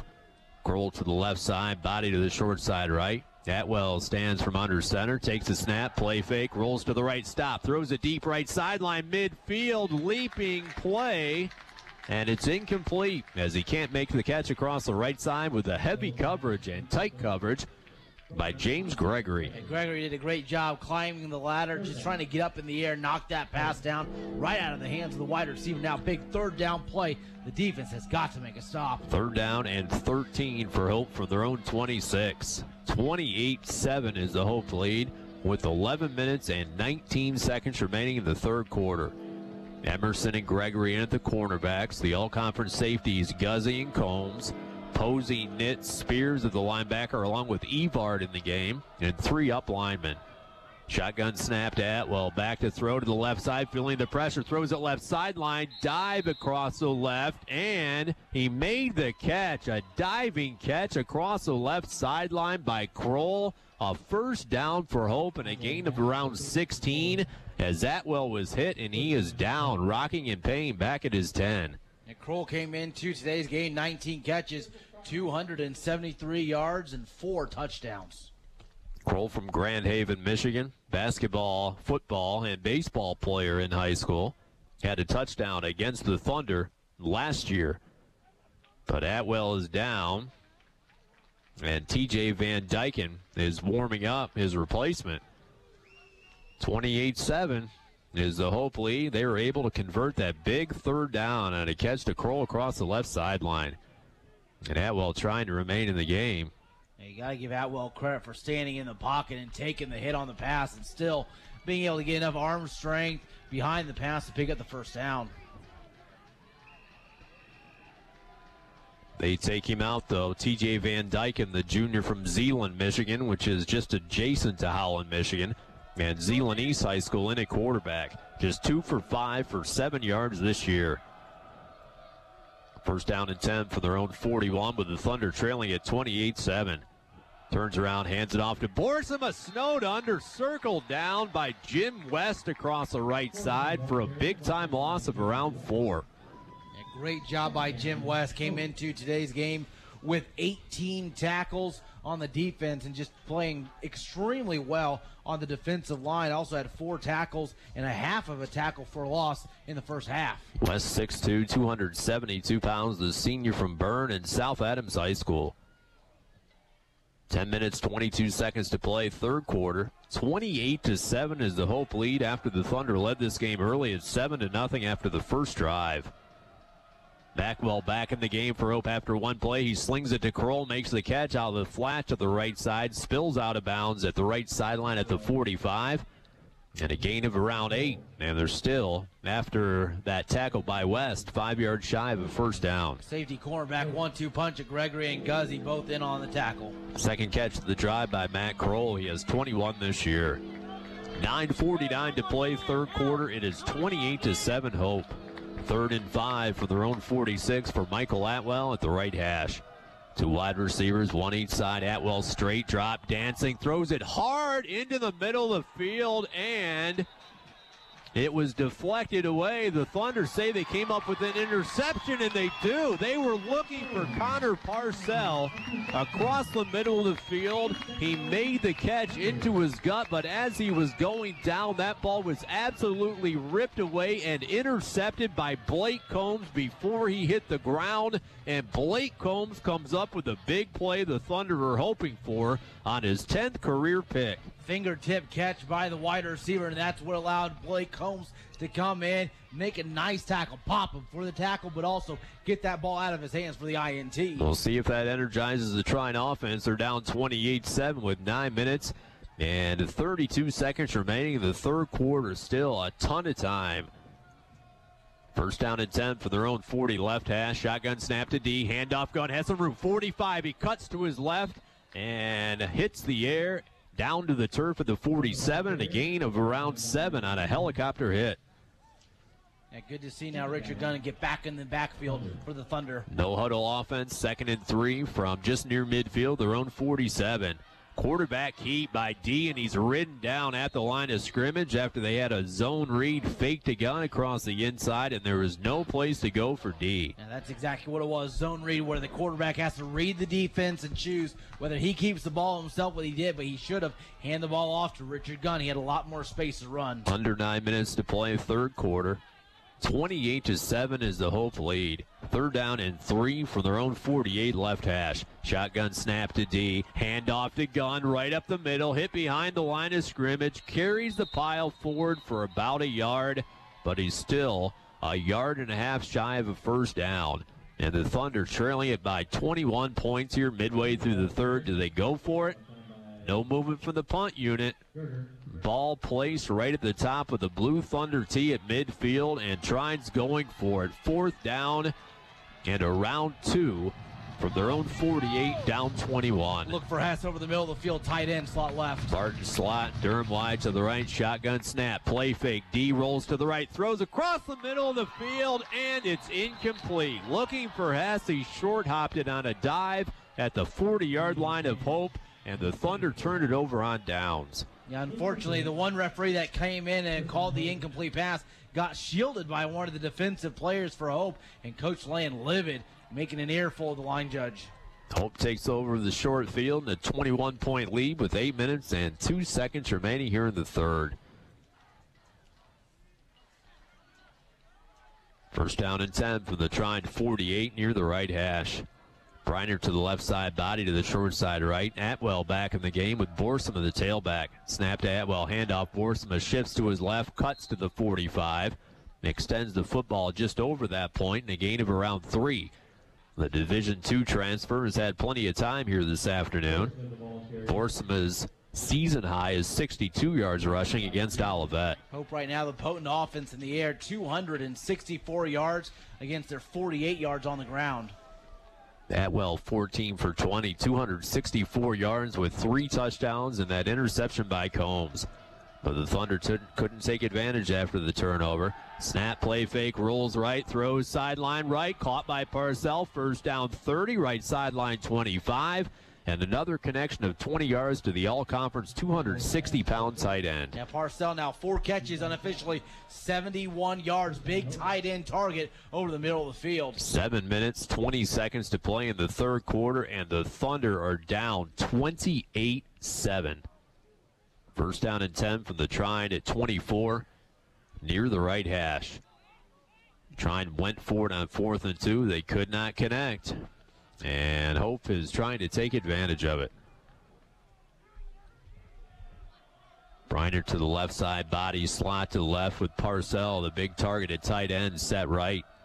Atwell under center. Snap, rolls to the left. Atwell stops, throws it at the 10, caught by Briner, down to the 5, left sideline, gain of 19, first down, and goal for Hope. And what they're doing right now, the wide receivers, they're finding the soft spot in the secondary, and they're just sitting down, presenting their numbers to the quarterback, and he's been able to deliver that so far with his tight end, and now that wide receiver on the left side of the field with Taylor Briner. 4th catch of the day for Briner. He's the all-conference guy who comes from Washington, Michigan. First down and goal from the Trine 5 near the left hash. 28-7 Hope with 6:26 to play in the third quarter. Under center's Atwell. Straight eye formation for the first time today. Handoff Borsma dives forward for a yard, and he's down to the 4. And Guzzi came up right from behind him and made a nice tackle inside the 5 now. 6 minutes, 10 seconds to play third quarter. Clock ticking. 28-7 is the Hope lead over the Thunder. Trine in danger of dropping their 3rd consecutive game here at home. They led 7-0, but 28 unanswered by Hope. Briner to the wide side right. Kroll to the short side left. Straight eye formation with Borsma the tailback and Atwell under center. Second and goal from the Trine 4. Toss sweep right side. Borsma at the 5. Cuts it inside. Still on his feet toward the end zone. Touchdown by Zach Borsma. And that's his first career touchdown. 4-yard jaunt by Borsma as they strung the Thunder defense out toward the edge.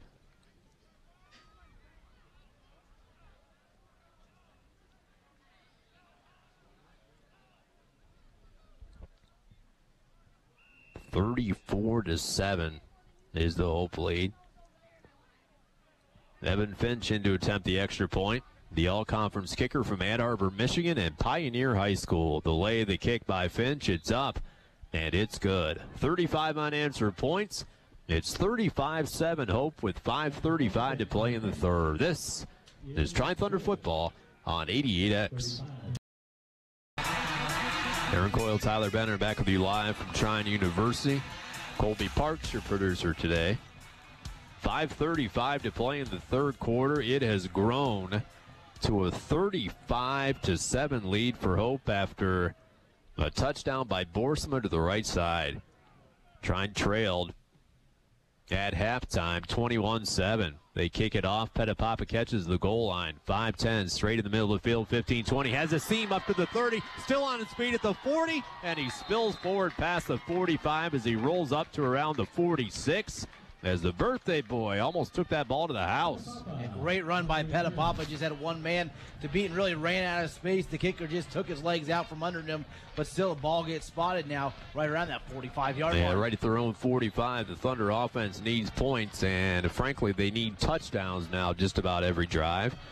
Down 35-7 with 5 minutes and 27 seconds to play here in the third quarter. And Brandon Rose has taken over at quarterback for the Thunder. Brandon Rose has taken over. 6'4", 175-pound freshman from West Lafayette. Hands it off to Gunn. Breaks the tackle. Shifts to his left. Down to the Hope 45 and dives forward for a gain of around 8 down to the 43. But Brandon Rose is a story, folks. 3-year starter at quarterback in high school. An Indiana All-Star and All-Conference player from West Lafayette and Benton Central High School. 6'4", 175, very tall figure there now in the quarterback. Has not thrown a collegiate pass yet. 2nd and 3 from the Hope 43 near the left hash with the Thunder down 35-7. Late third.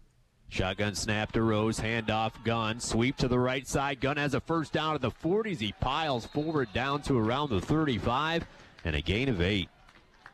At Gunn now 20 carries for 97 yards and averaging now just a bit over 5 yards per carry. Gunn right on the precipice of passing 100 yards for the 7th consecutive game. Jared Packard in at fullback for the Thunder. Gunn the tailback. Barton sliding corner wide to the left. And Rose, the freshman quarterback, under center with Lawson tight right. 1st and 10 for the Hope 36 right hash. Takes the snap, play fake, back to throw for the first time, feeling pressure, rolls right and throws it away as he escapes from the rush. He was going to be sacked for about a loss of 10 yards, and luckily he had the mobility to throw that ball away. Yeah, as he was looking at it, looked like Levi Lawson down the right side of the field, downfield, but still a tough pass play to make on the move, so he just decided to throw it away when he was out of the pocket. Brandon Rose, basically his debut. He's taken some snaps, but they've only been right at the end of games. Has not attempted a pass yet at the college level. 2nd and 10 from the Hope 36 near the right hash. Rose under center, hands it into the stomach of Gunn, and he fumbled. Jarred loose down to the 30-yard line, and Hope has it. And you wonder what else could go wrong as the helmet hit the football right in the stomach of Richard Gunn. It then catapulted 5 yards forward, and Hope recovers. Yeah, unfortunately, it's just one of those things, trying to make sure you take care of the ball, get 2 hands on it, but when a helmet comes at you at full force, right on the football, it's going to fumble. That's only the 9th turnover of the year for the Thunder. That's the fewest of any team in the MIAA. 35-7 Hope with 4 minutes and 14 seconds to play here in the 3rd quarter.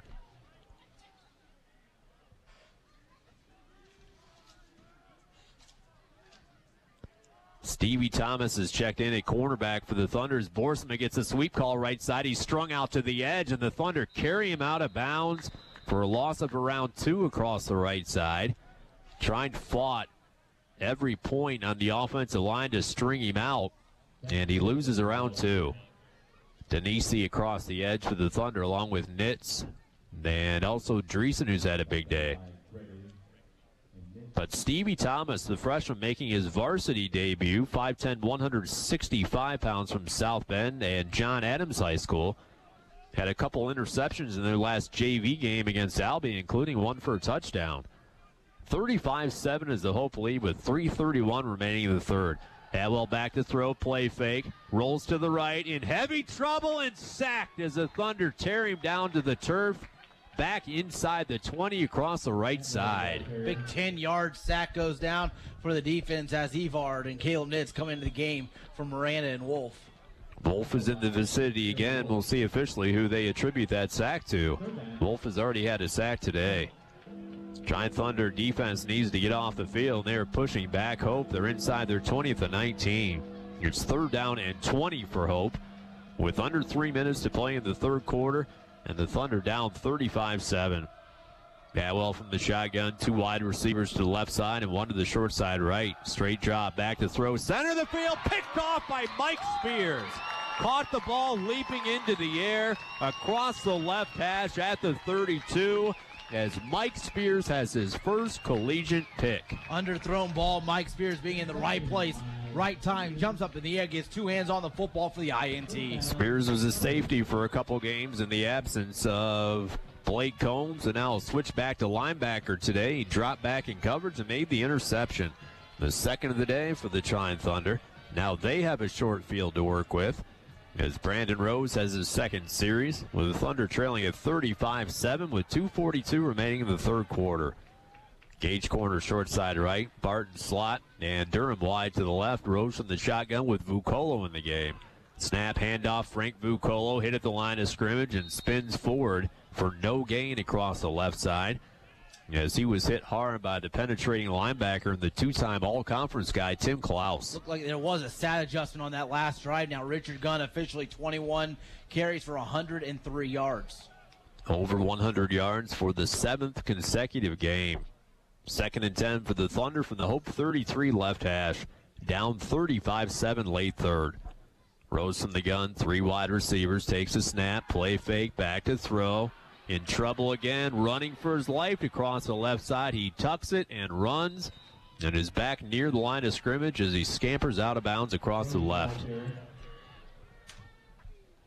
Rose has had 2 opportunities to throw that first collision attempt, but has been rushed each time by the defense. 3rd down and 10 for the Thunder from the Hope 33 at the left hash. Great leadership shown really by Andrew D., who's still on the sidelines calling in the plays into the freshman quarterback. 35-7 Hope. Barton slot to the right. Frank Vucolo, the freshman in the backfield from Jackson, Michigan, and Grass Lake High School. Rushed for over 1,000 yards last year and 12 touchdowns. Said 50 yards rushing this year, all against Concordia, Wisconsin, as the Thunder a bit perplexed, and they have to call a timeout. And once again, play clock going down almost to zeros, and Coach Land comes right into the linesman and calls the timeout. 1:35 to play in the third quarter, and the Thunder on the wrong end of a 35-7 score. They led 7-0 after a Gage corner touchdown catch, but then 5 consecutive touchdowns by the Flying Dutchmen. The Thunder had a missed field goal sprinkled in, and then late in the first half, a blocked field goal. Computer went down, folks. I'm not able to access your emails or tweets right now. I'll certainly get to those later, though. But the updated numbers of Thunder, 241 yards, and Hope 345. So the Thunder outgained by over 100 yards today. D, 50%, 11 for 22 for 149 yards with a touchdown. Gunn, as Tyler mentioned, over 100 yards, and corner over 100 yards receiving. 3rd and 10 from the Hope 33 left hash. Shotgun snap to Rose, back to pass, swing pass, but it's way in front of Frank Vucolo to the left side, incomplete. And maybe a bit of nerves creeping up for Brandon Rose, as he can't connect on the swing pass, and the Thunder are going for it on 4th and 10. He had one player bearing down right on the lower half of his body. He had to throw it off the back foot and just out of the outstretched arms of Vucolo. Durham to the right side, Barton slot to the right. Rose imparting the play to Gage corner, who scampers out to the short side left. 35-7 Hope, late action third quarter. 4th and 10 for the Hope 33 left hash. Rose from the shotgun, receives a snap, back to throw for the first time as a college player, the second time rather, and it's incomplete as he short hops Levi Lawson, his intended target at the 25, and the Thunder turn it over on downs.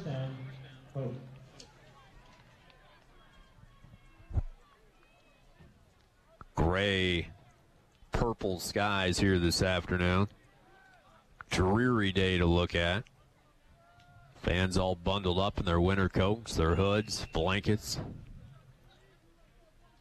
Trine not used to this, folks, here at home. They trailed 35-7, late action in the third quarter. Atwell still in the game for Hope. 1st down and 10 for their own 33 at the right hash. Vincent Body split out to the left side with Briner to the short side right. Handoff Borsima straight up the gut. He's circled around the line of scrimmage by Jim West, who's having a big day today on Senior Day, as he fights forward for maybe a yard. Yeah, unofficially now, Jim West has 6 tackles, including 1.5 for loss. Jim West, the senior, wants to get into corrections after graduation as a jail commander. 2nd down and 9 for their own 34 near the right hash. Straight job by Atwell. Turns around, hands it off on the draw play to Borsima. Sprints forward past the 40, and he takes down a Trine defender face first in a power move, and a gain of around 7. They're 2 yards shy of a 1st down.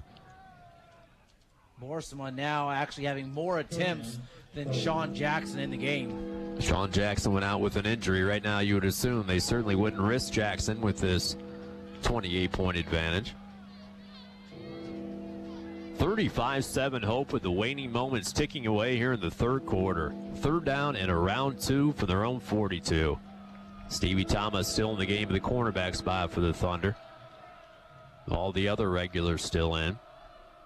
Snapped Atwell, handoff Borsman right up the middle. First down, 45. Tackled at the 47, squirts out. A gain of 5. Offensive lineman down, late to get up for Hope. Borsman now 14 carries for 22 yards, including the 4-yard scamper for a touchdown. Brandon Parcell, who's the brother of the tight end Connor Parcell, is a player who's late to get up for Hope. He appears to be okay, though, as he meanders to the sideline. And the scoreboard has triple zeros on it as the third quarter comes to an end. After 3, it is 35-7 Hope. This is Trine to Thunder Football on 88X. 7. Trine had a 7-0 lead. On a touchdown pass from Andrew D to Gage corner. And then Sean Jackson had a touchdown for Hope, followed by a Vincent Body touchdown and a Taylor Briner touchdown to take them into halftime, leading the Thunder 21-7. 2 touchdowns in the third quarter. Body caught a 60-yard touchdown on a blown assignment, and Zach Borsma had his first career touchdown scamper for Hope. And they currently have the 35-7 lead. First down and 10 for their own 47 near the right hash. Michael Atwell is still in the game with Kroll to the short side right and Body to the wide side left. Borsman in the backfield, straight drop, throws it left side, incomplete, way too high for Vincent Body across the left side as Gregory was in on the coverage for the Thunder as it sailed about 5 feet above his head and out of bounds. Gregory Nitz and also Combs all in on the play, trying to knock that ball loose in case he got into the hands of Vincent Body. 5 catches, 152 yards for the wideout. Trine has 2 picks today, first by Blake Combs and the second by Michael Spears, had his first career interception. Stevie Thomas still in at cornerback as he's taking over for Devin Emerson. So the Thunder taking the opportunity in this game to make some substitutions. As Atwell comes from under center, 2nd and 10 from his own 47. 3-step drop, throws it into the flat, incomplete as he again tries to hook up with Bill Brown, the fullback, and threw an errant pass toward his ankles across the left side. Denisian Spears, again, that 1-2 punch right on Atwell, who's consistently being knocked down from the quarterback spot. 14 minutes and 53 seconds to play. Hope 35 and the Thunder 7. Trine stretching out. Brandon Rose on the sidelines. He has replaced Andrew D in this game. Nothing physically wrong with D. It was just a substitution by head coach Matt Land. Atwell from the gun takes the snap on the 3rd and 10. Back to throw. Here comes the rush, and they have him. Rips him down for a sack back at the 40. Denisi and West and Evard in on the sack for the Blue. Yeah, they'll all pick up a half a sack. A great 3-man push right up the gut, and just an empty jailhouse break into Atwell, who went down for the sack. Casey Evard went to the same high school as Michael Spears did, Kendallville and East Noble High School. The sophomore contributing to the sack after the sophomore Spears had his first career interception. Hope has to punt. The Thunder take over. Punting it away is DeVries, the all-conference punter, and he booms it straight into the air. Smith calls for a fair catch and makes it at his own 24. 35-7 Hope with still almost an entire quarter to play. We do have some updates again around the MIAA. Albion now leading the Comets 35-21 in the fourth quarter. And Adrian now has put 10 points up on the board and held Kalamazoo scoreless here in the second half. So KZU still leading the Bulldogs 14-10. Brandon Rose in for the 3rd time for the Thunder. Taking over quarterback for Andrew D this afternoon. Barton in corner to the right side with Gunn and Harbreck in the straight eye. Handoff, Gunn, he loses the ball again. Fumbles a handoff at the 20-yard line, and the players scramble after it. Just could not corral the ball off the handoff, and the Thunder get it back. Yeah, right now it's just an exchange problem. You have a second-string quarterback with your first-string running back, and they just probably haven't had that much practice with the exchanges in the backfield. So Gunn loses 3 yards. He's back to around 100 rushing for the day. 13:39 to play, and the Thunder are down 35-7. 2nd and 13 from their own 20. Shotgun snap to Rose. Play fake, slings the right side, and caught apparently on the right side across the 25. It looked like he short hopped that ball to Gage corner, but they gave him the catch up to the 26 and a gain of 6. And that becomes the first collegiate connection and completion by Brandon Rose. And Gunn now officially 22 carries for 100 yards, and now Gage corner 9th catch for 112. 13:05 to play, and the Thunder down 35-7. Did that look complete to you? It did not look complete. It looked like a short hop, but nobody called it. Trine will take it 3rd down and 7 from their own 27. Back to throw again is Rose after a play fake. Rolling right, feeling pressure, steps up, and is torn down to the turf after gaining around a yard straight up the gut. And it's 4th down for the Thunder. And here comes some fisticuffs, and the flags fly into the air as the players get tangled up, and a Hope player gets shoved right down to the turf. It's almost on, folks. They had it right in the middle. Players have been separated. Very heated across the middle. I don't think you want to mess with Taylor Sprague, who seems to be in the vicinity. I have no idea who threw that guy down, but Sprague and Webster are hanging out there, and the flag flew into the air, and we'll see what the call is. And a personal foul against the Thunder. And they called it against an offensive lineman, but it was not Sprague. Yeah, it just looked like it was a lot of frustration. Rose took a big hit, and it was a little bit of an extra late contact. And obviously the center, David Lewis, wasn't having it, and he pushed the guy down to the ground. 4th down, the Thunder have to punt. They're down 35-7 with 12 minutes and 39 seconds to play.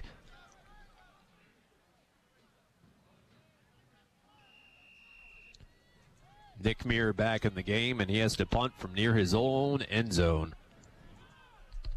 Augie Mata back deep to receive for Hope, standing at his 41. Trine down 35-7 with 12:39 to play. Punts it away, angled toward midfield, catches at his own of 47, breaks the tackle into Trine territory, 45 down to around the 41, as he is tagged down from behind by the tight end. Tanner Van Evenhoven makes the stop. Mentioned it before, from Pulaski, Wisconsin. Yeah, they call him Alphabet Soup. I would try to spell his name, but it would take forever. I'll try it. Van Evenhoven, VANNIEUWENHOVEN. When you're a 2-year-old, 3-year-old kid trying to spell that, it's got to be big-time trouble. How are we looking? Not good. Hope takes over from Trine territory. 1st down and 10 from the Trine 42 as Atwell hands it off on the draw play to Boersma. He's at the 40-yard line, and he's tackled low by Charlie Dreesen down to the 37 for a gain of around 5. Yeah, Guzzi knocked his legs out, and Dreesen just came in and made the 2nd tackle. 12 minutes, 13 seconds to play. It is 35-7 in favor of Hope. Stevie Thomas still in a cornerback spot for the Thunder. Gregory hanging out on the other side. Linebackers are intact with Posey, Miranda, and Nitz. Combs and Guzzi at the safeties, with West up front, along with Wolf, Dreesen, and Denisi. 2nd and 5 from the Trine 37 near the right hash. Atwell hands it off, draw play again. Boersma picks his way to the 35, then bursts forward for a 1st down. Right hash to the 30 and a gain of 7. And Guzzi once again trying to get a hand in on that football and pop it loose. Boersma's had a touchdown rush today. 15 carries for around 35 yards after that last rush. His season and career high is 62 yards against Olivet. Had 1,025 yards and 19 touchdowns as a senior in high school, and comes over as a Division II transfer. Hope taking all the time they want. Play clock rolling down to 5 as they finally break the huddle. 1st down and 10 from the Trine 29 right hash. Quick snap, toss sweep. Boersma right side, breaks the tackle, squirts Albert across the right side. as they rip him out of bounds right sideline near the line of scrimmage. Yeah, Hope right now 61 yards rushing, but Sean Jackson has 54. Borsima has 36. It's been Mike Atwell that's been sacked now 5 times for negative 29 yards, now resulting in 61 net. 35-7 Hope with 10 minutes and 46 seconds to play. Trine led 7-0 after a very fast start on their opening drive. But after that point, it has been all Hope. Kroll spit out to the left side with body slot to the left. Atwell under center. Quick drop throw into the flat. Incomplete as he tries to connect with body across the left side. He was split on the coverage by Combs and Gregory. Body 5 catches, 152 yards, 2 touchdowns, including a long 60-yard pass, touchdown pass from Mike Atwell. But now Body averaging 30.4 yards per catch in the game. Body 7 yards shy of the season high. He had 159 yards receiving against North Park. 35-7 Hope with 10 minutes and 25 seconds to play. 3rd down and 11 from the Trine 30 near the right hash. 2 wides to the left, Kroll to the right, Atwell back to throw, hands it off though, and Borsima on the draw. He's at the 25, and he's short of a first down as the Thunder tear him down to the turf at the 24 after a gain of 6. And it's 4th down and 4 as Borsima is slow to get up, and more jawing going on from the Trine Thunder against Hope. Yeah, you got a couple offensive linemen that come in hard, but it looked like Borsima actually fumbled the ball but still recovered it while he was on the ground. Hope going forward on a 4th down and 4 from the Trine 24 near the right hash. 35-7 is the Hope lead with 9 minutes and 49 seconds to play. Bill Brown trots back in, the 5'11", 225-pound fullback from Lawton, Michigan. Has a touchdown this year. 2 wides to the left, 1 to the short side right. Back to throw is Atwell. Stops, slings it right sideline, and no indication yet across the right side. Apparently he made the catch, and he did, as they mark him out across the right sideline, and he has enough for the first down, a gain of around 6. Just a case of one referee hoping the other one actually makes the call, but the line judge comes up, spots the ball right at the 18-yard line. Ticking down to 9 minutes to play in the final game ever to be played here at home for 17 Trine seniors. It is 35-7 Hope. Fresh set it down to the Flying Dutchman into the red zone on a 1st down and 10 from the Trine 18 at the right hash. Michael Atwell, who has thrown for over 2,000 yards this year, comes from under center, but this play is blown dead and a flag flies into the air.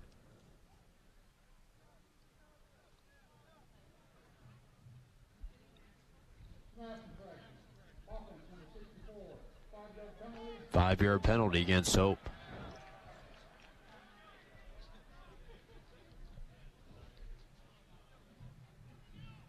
More substitutions as Evard and Spears come in, look like for Wolf and also Tony Miranda.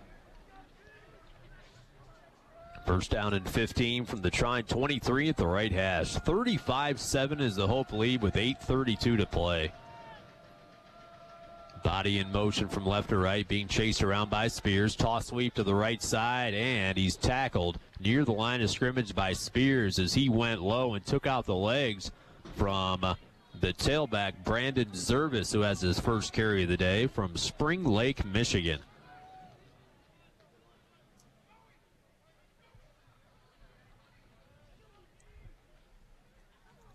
Zervis came in with 27 yards, averaging 4.5 per carry after he had 50 yards a year ago.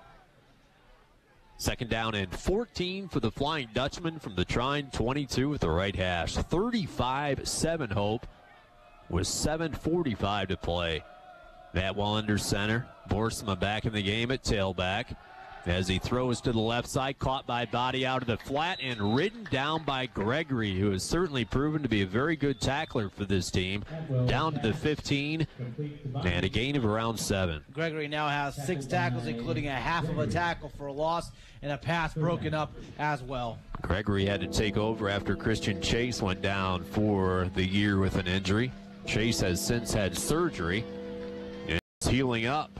They're certainly Happy to hear that he should be 100% at the start of the year next year. 7:05 to play. The Thunder down 35-7. 3rd down and 8 from the Trine 16 left hash.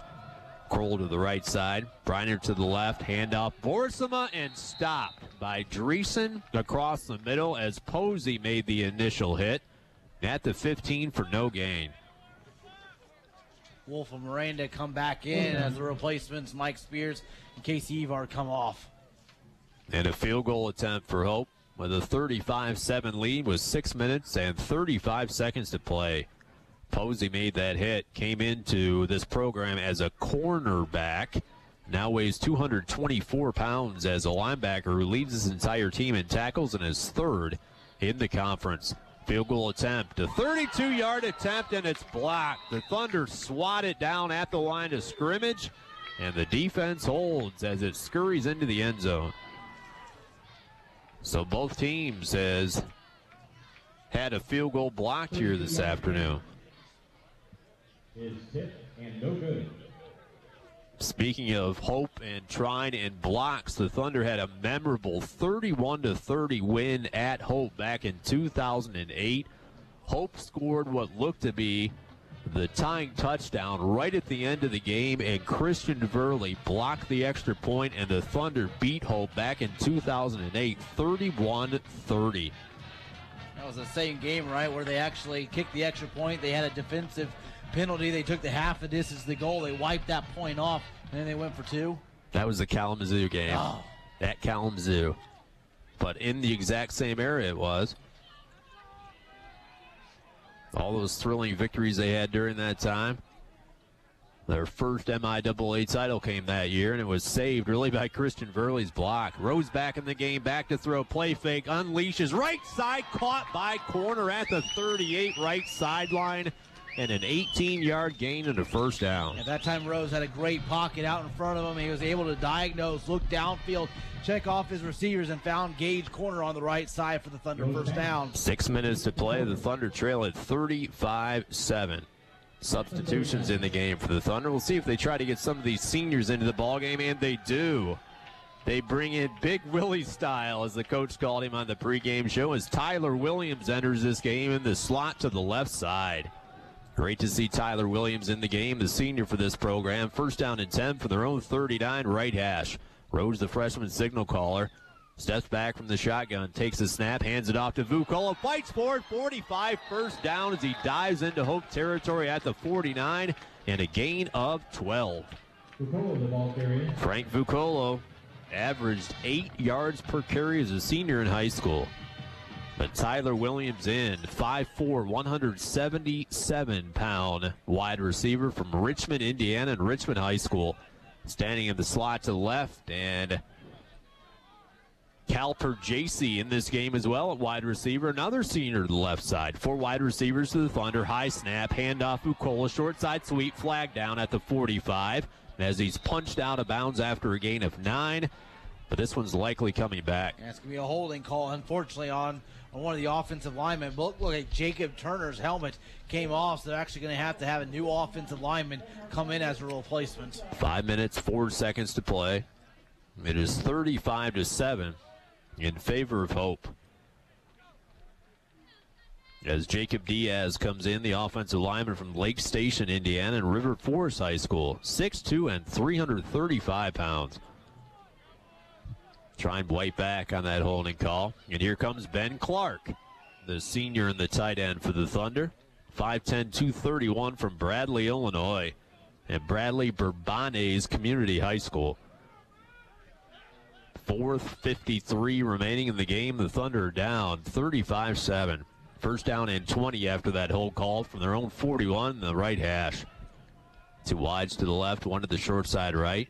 Vukola in the backfield, shotgun snap. Vukola again gets his number called and has another big gain as he fights past the 45 and then sprints all the way to midfield and a gain of 10. A great run by Vukola, just again try to get those legs powering back and picking up those 10 yards that they lost because of the holding penalty. Very soft-spoken freshman for the Thunder, Frank Vukola, but speaking with his actions here today, gets all that penalty yardage back at 2nd down and 10 from the Hope 49 in the middle of the field. Ball straight in the middle of the Blue Thunder tee. 35-7 Hope with 4:05 to play. For JC back in the game, split to the left side, one wide to the right. Rose from the shotgun, takes a snap, play fake, throws it right sideline, caught by Corner. First down for the Thunder. 35, breaks a tackle. 30, Gage Corner somersaults and spins down to the 27, and a gain of 22. Gage Corner having a field day today, folks. That's his 11th catch, and he has over 150 yards, which is his career high. He had 129, his previous career high, receiving against Albion. 1st and 10 from the Hope 27 right hash, with the Thunder down 35-7 with 3:30 to play. Harbrecht still in the game at the fullback spot. Handoff, Vucolo left side, 25. Vucolo picks his way, hits the outside corner at the 20, and dives forward to that mark and gains 7.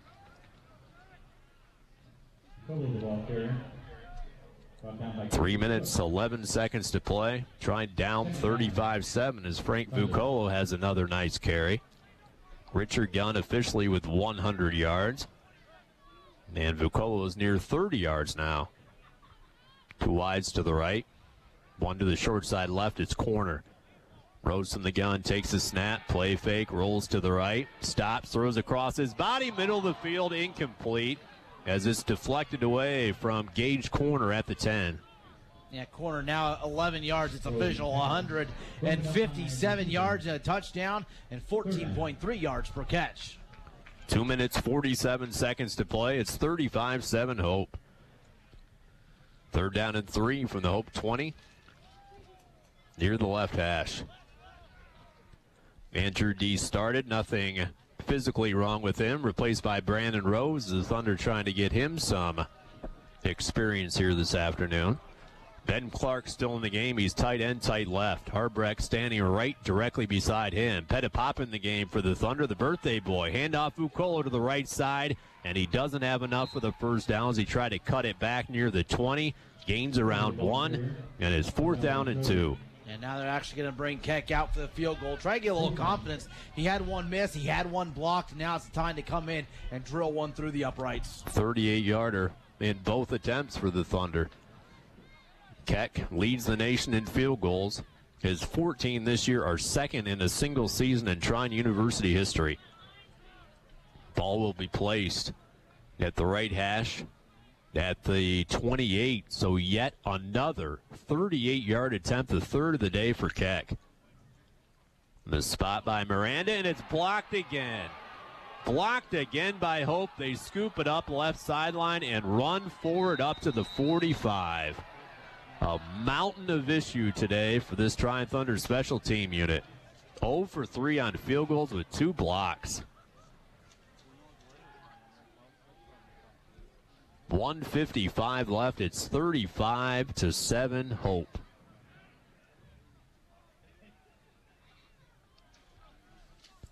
Trine led 7-0 on the Gage Corner touchdown catch, but after that, 35 unanswered points by Hope. And the Thunder have yet to connect from a field goal today as Keck is 0 for 3 with 2 blocks. Wow. There's a penalty on the play. Yeah, they're actually going to they call a sideline warning actually on the Hope sidelines. So it's actually going to be, he said 15-yard penalty. They're actually giving half the distance to the goal. So the offense should come back on the field. It's a dead ball after the play. So the possession remains for Hope, with the Thunder down 35-7 and 1 minute 55 seconds yet to play. Trine's defense still out there. They have inserted, though, the senior Tim Elick into the game, playing his final game ever here at home. Elick, 6 feet, 179 pounds, a senior from Carmel and Westfield High School.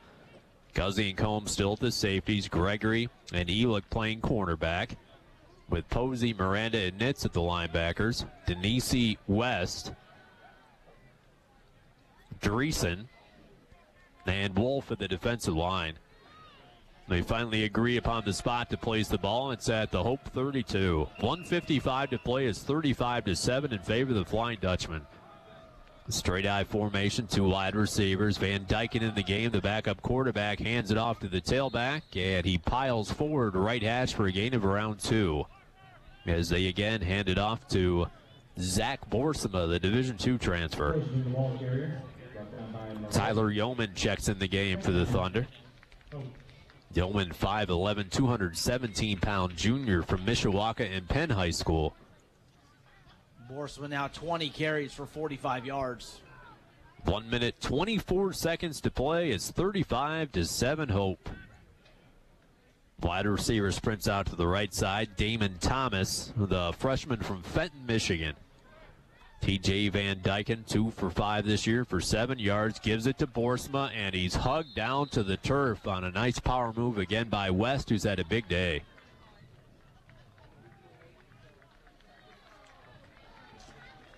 And the Thunder taking the opportunity to take the seniors out as most of the defensive seniors leave the field. And they're given the applause that they rightly deserve by this Trine Thunder contingent here in the stands.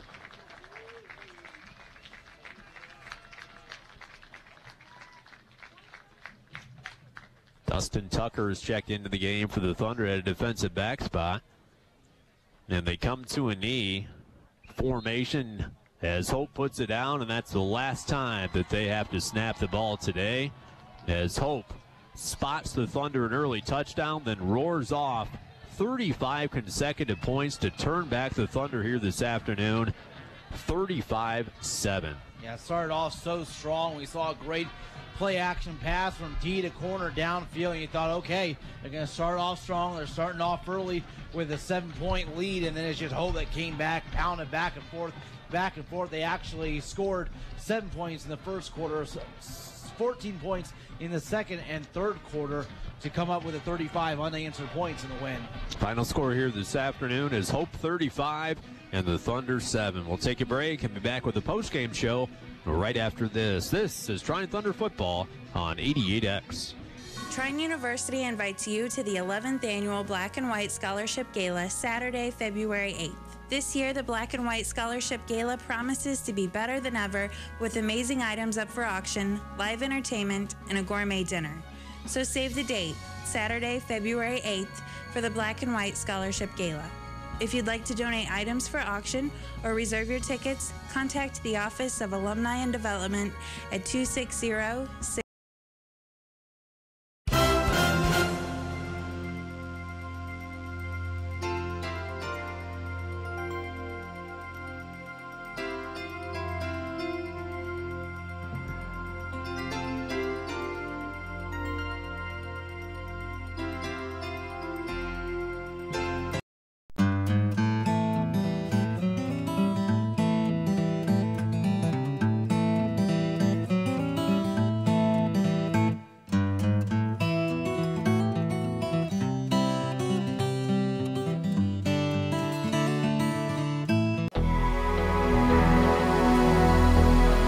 To me, dentistry has always been about the patient. It's really not about the business. If you treat the patients right and you do things right, then the other things will naturally grow with it.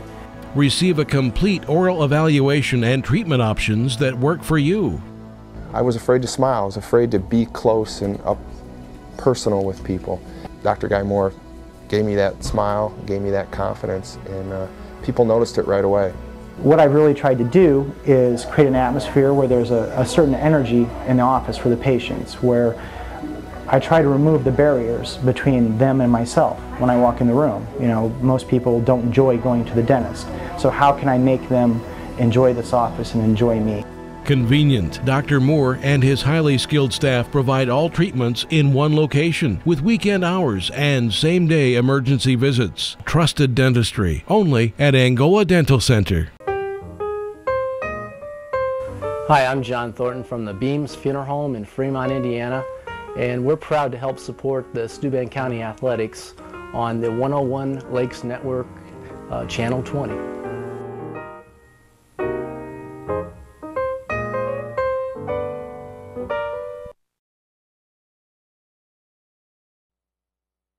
In 1925, the residents of Steuben County purchased 580 acres along with shores of Lake James and Snow Lake as a Christmas gift to the state of Indiana. Another 127 acres were added by the state to total 707 acres. Currently, Pokagon State Park has 1,260 acres of woods and shoreline.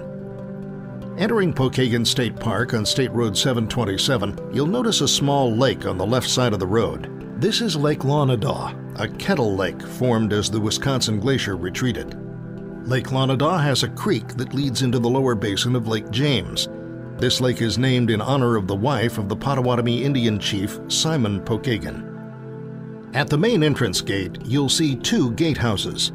The gatehouse on the right is the original gatehouse constructed by the Civilian Conservation Corps in 1935. The gatehouse on the left was built in 1989. As you follow the park road, the next building on the right is the Saddle Barn. This was constructed by the CCC in 1937. This barn is the starting point of the horse trail rides through the park. As you continue through the park, you pass under the County Road Bridge. This was constructed by the CCC and completed in 1936. Taking the second right after the bridge, you'll head to the Pokagon Campgrounds. This area consists of 5 campgrounds and 278 individual sites, a group camp, and a youth tent area. The entrance to this area is marked by the campground gatehouse and a camper's store. Take the first right after the gatehouse to enter Campground 3. This is the largest of the campgrounds and has 97 individual sites. When leaving Campground 3, you'll notice the entrance to Campground 4, an electric campground, and Campground 2, a non-electric campground. Turning left leads to the entrance to the camping area. At the camper's store, turn right at the second entrance and follow the lane past the store. On the left, you'll see Black Cherry Shelter and picnic area. Turn left at the road and you'll notice the CCC shelter on the right-hand side. This shelter was built by the CCC in 1935 and 36 and is on the hillside above the Pokagon main beach and bathhouse. Passing back under the County Road Bridge, follow the road to the second right turn. This will lead to the Nature Center, which was built in 1980 and remodeled in 1989. This is the central location for interpretive programming at the park. Returning to the main road, on the right side, you'll see the Toboggan Slide Tower. This is a quarter-mile refrigerated track. The first toboggan slide was built by the CCC in 1935. There have been several changes to the slide. It was refrigerated in 1971 and completely remodeled with the warming center added in 1986.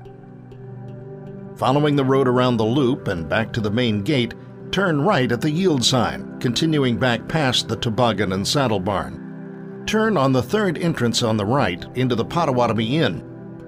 The inn was built in 1927. There have been several additions to the inn, the most recent being the addition of the Conference Center and additional rooms in 1995. The Potawatomi Inn has 137 rooms, including the cabins. Also available are conference facilities, a restaurant, cafe, and gift shop, plus many other amenities for inn guests. Thank you for watching the Pokagon State Park Driving Tour. We hope to see you at our gatehouse real soon.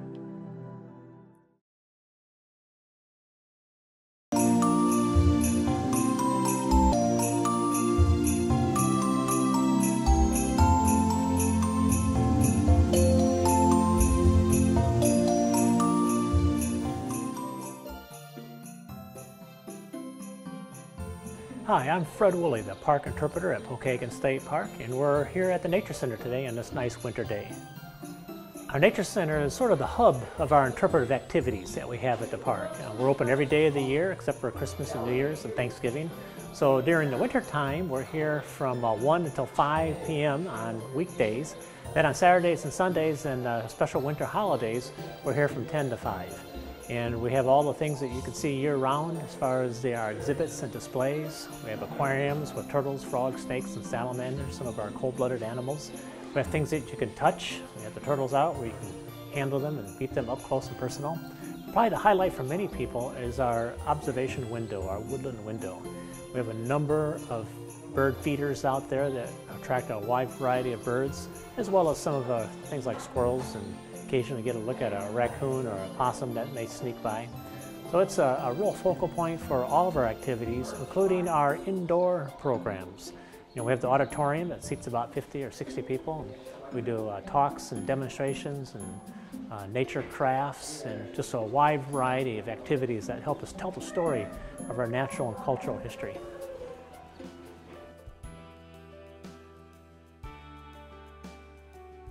So wintertime at Pokagon is a very, very special time. Sure, cross-country skiing, sure, the Potawatomi Inn and the great meals they provide, sure, the toboggan slide, sure, the nature center, but just to be out on the trails, driving through the park if you can't get out and walk, just to drive through the park and see the woods fill up with snow, it's just a real treat for those of us who have the opportunity to be here. Project Help is more than just a food pantry. You can come in and visit the Second Chance Resale Store. We also have the Jonah Story Community Room available for rent. If you are a member of our community in need, please come and visit us for our food pantry and our clothing pantry. We can help you with other referrals to any social service agencies in the community. As a client comes into Project Help, we try to inform them that Project Help is more than just a food pantry. We can help them with other needs other than just getting food. We can help them apply for their SNAP program for the Indiana government offers, the Supplemental Nutritional Assistance Program. We can help them with the Temporary Assistance for Needy Families. We can help them with voter registration. We can help them with their state and federal taxes. And everything that we do at no charge for our clients. State aid, Medicare, Hoosier Health-Wise, things like that, where someone, if they had internet connection, could just go on their internet at home and do that. Unfortunately, most of the clients that come in here who are in need either do not have a computer, or they do not have an internet connection, or they may not have the reading ability to fill out these forms, that they can come in here and come and see me, and I can help them fill out those forms so that they can get any state and federal aid that they need, whether it just be health care, financial aid, food stamps, temporary assistance for needy family, or veterans benefits, like getting their separation papers or pensions and whatnot through the government. We can do all that under this one roof, including even helping them get their Social Security cards. Taxes, I think, is a big thing for the simple fact that they can take their taxes to H&R Block and whatnot and spend $50 to $100, and we can do them for free here. Simply, a client will come in, we will find out what type of need that they have. We'll look at their files, we'll work through and find out what kind of help is needed and where they need to go. And fortunately, we are able to supply almost all of their needs right here in the Project Help building, with all the new benefits that we're offering through the benefit bank, with our clothing bank that we have here, the fact that we have Compassion Pregnancy Center here, we can help those in need, the fact that we have the Call of America Veteran Services, we can help with veterans needs. Once a client comes in, you never know what their need is. Every single client is different, so we find what their need is and we put them on the path to help them out. Hi, I'm Maria Arneman from Flash Photographic Studio, and today we wanted to go ahead and talk to you about Cinderella for a Day project. The Cinderella for a Day is a Project Help and Promise Prom collaboration. What we're doing is we are wanting to provide assistance with as far as formals, tuxedo rentals, accessories, hairstyling, and anything that could, as far as costs that are incurred, that some students may not otherwise be able to attend their prom because of the cost. There have been several pilot programs that started in Steuben County through Project Help, and the Cinderella program is just another example of someone in the community who had seen a program that they wanted to implement in Steuben County. Project Help is always in need of volunteers. If you're willing to volunteer, please call us at 665-9697. We are located at 711 East Harcourt Road in Angola, right across from the YMCA. If you can't volunteer and you can't make monetary donations, you could also help by shopping at the Second Chance Resale Store. Money received through the sale of products from the store go directly to help fund the missions at Project Help. Please feel free to contact Sherry Frank of Project Help at 711 East Harcourt Road, Angola, Indiana, 260-665-9697. Welcome to Carefree Senior Living at Terrace Ridge Apartments. Located off US 20 in Angola, Terrace Ridge Apartments has all the amenities of luxury living at an affordable rent rate. It has been designed and built specifically for the independent senior 55 and better.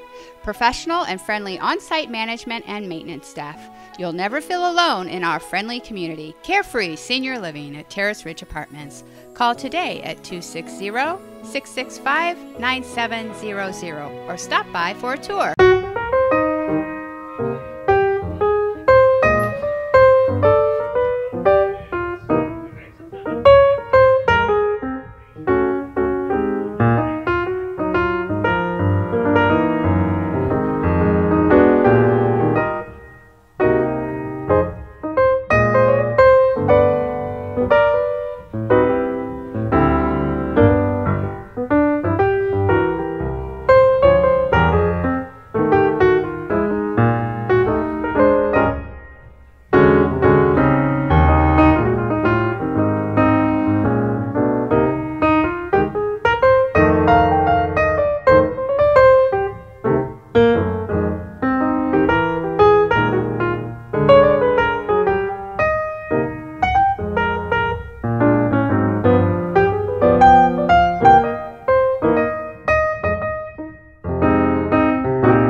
Thrilling riders with speeds of 40 miles per hour, the toboggan at Pokagon State Park is an experience that won't be forgotten. Open seasonally beginning the day after Thanksgiving through the last weekend in February, the refrigerated toboggan is the only one in the Hoosier State and one of only 3 in the Midwest. The 1,780-foot dual-lane toboggan operates even if there is no snow on the ground.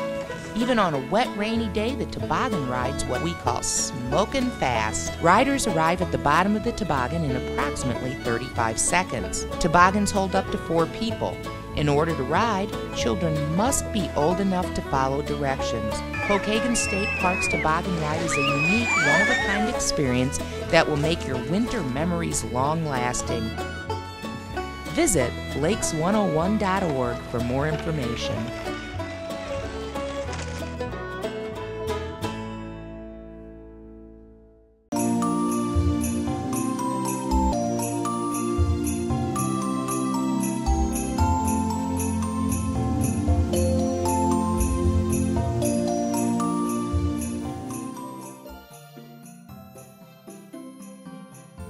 Hi, I'm Fred Woolley, the park interpreter at Pokagon State Park, and we're here at the Nature Center today on this nice winter day.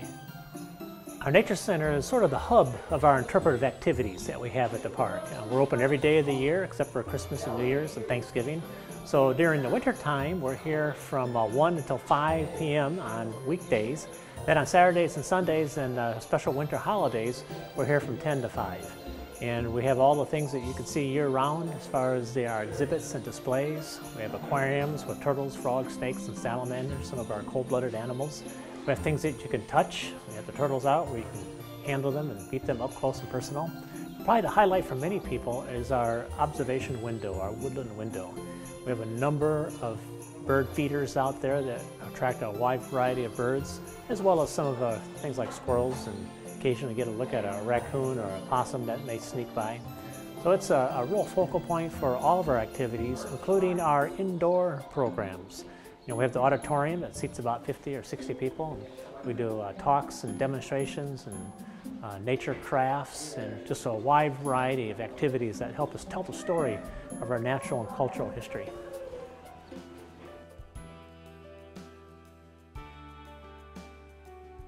So wintertime at Pokagon is a very, very special time. Sure, cross-country skiing, sure, the Potawatomi Inn and the great meals they provide, sure, the toboggan slide, sure, the Nature Center, but just to be out on the trails, driving through the park if you can't get out and walk, just to drive through the park and see the woods fill up with snow, it's just a real treat for those of us who have the opportunity to be here.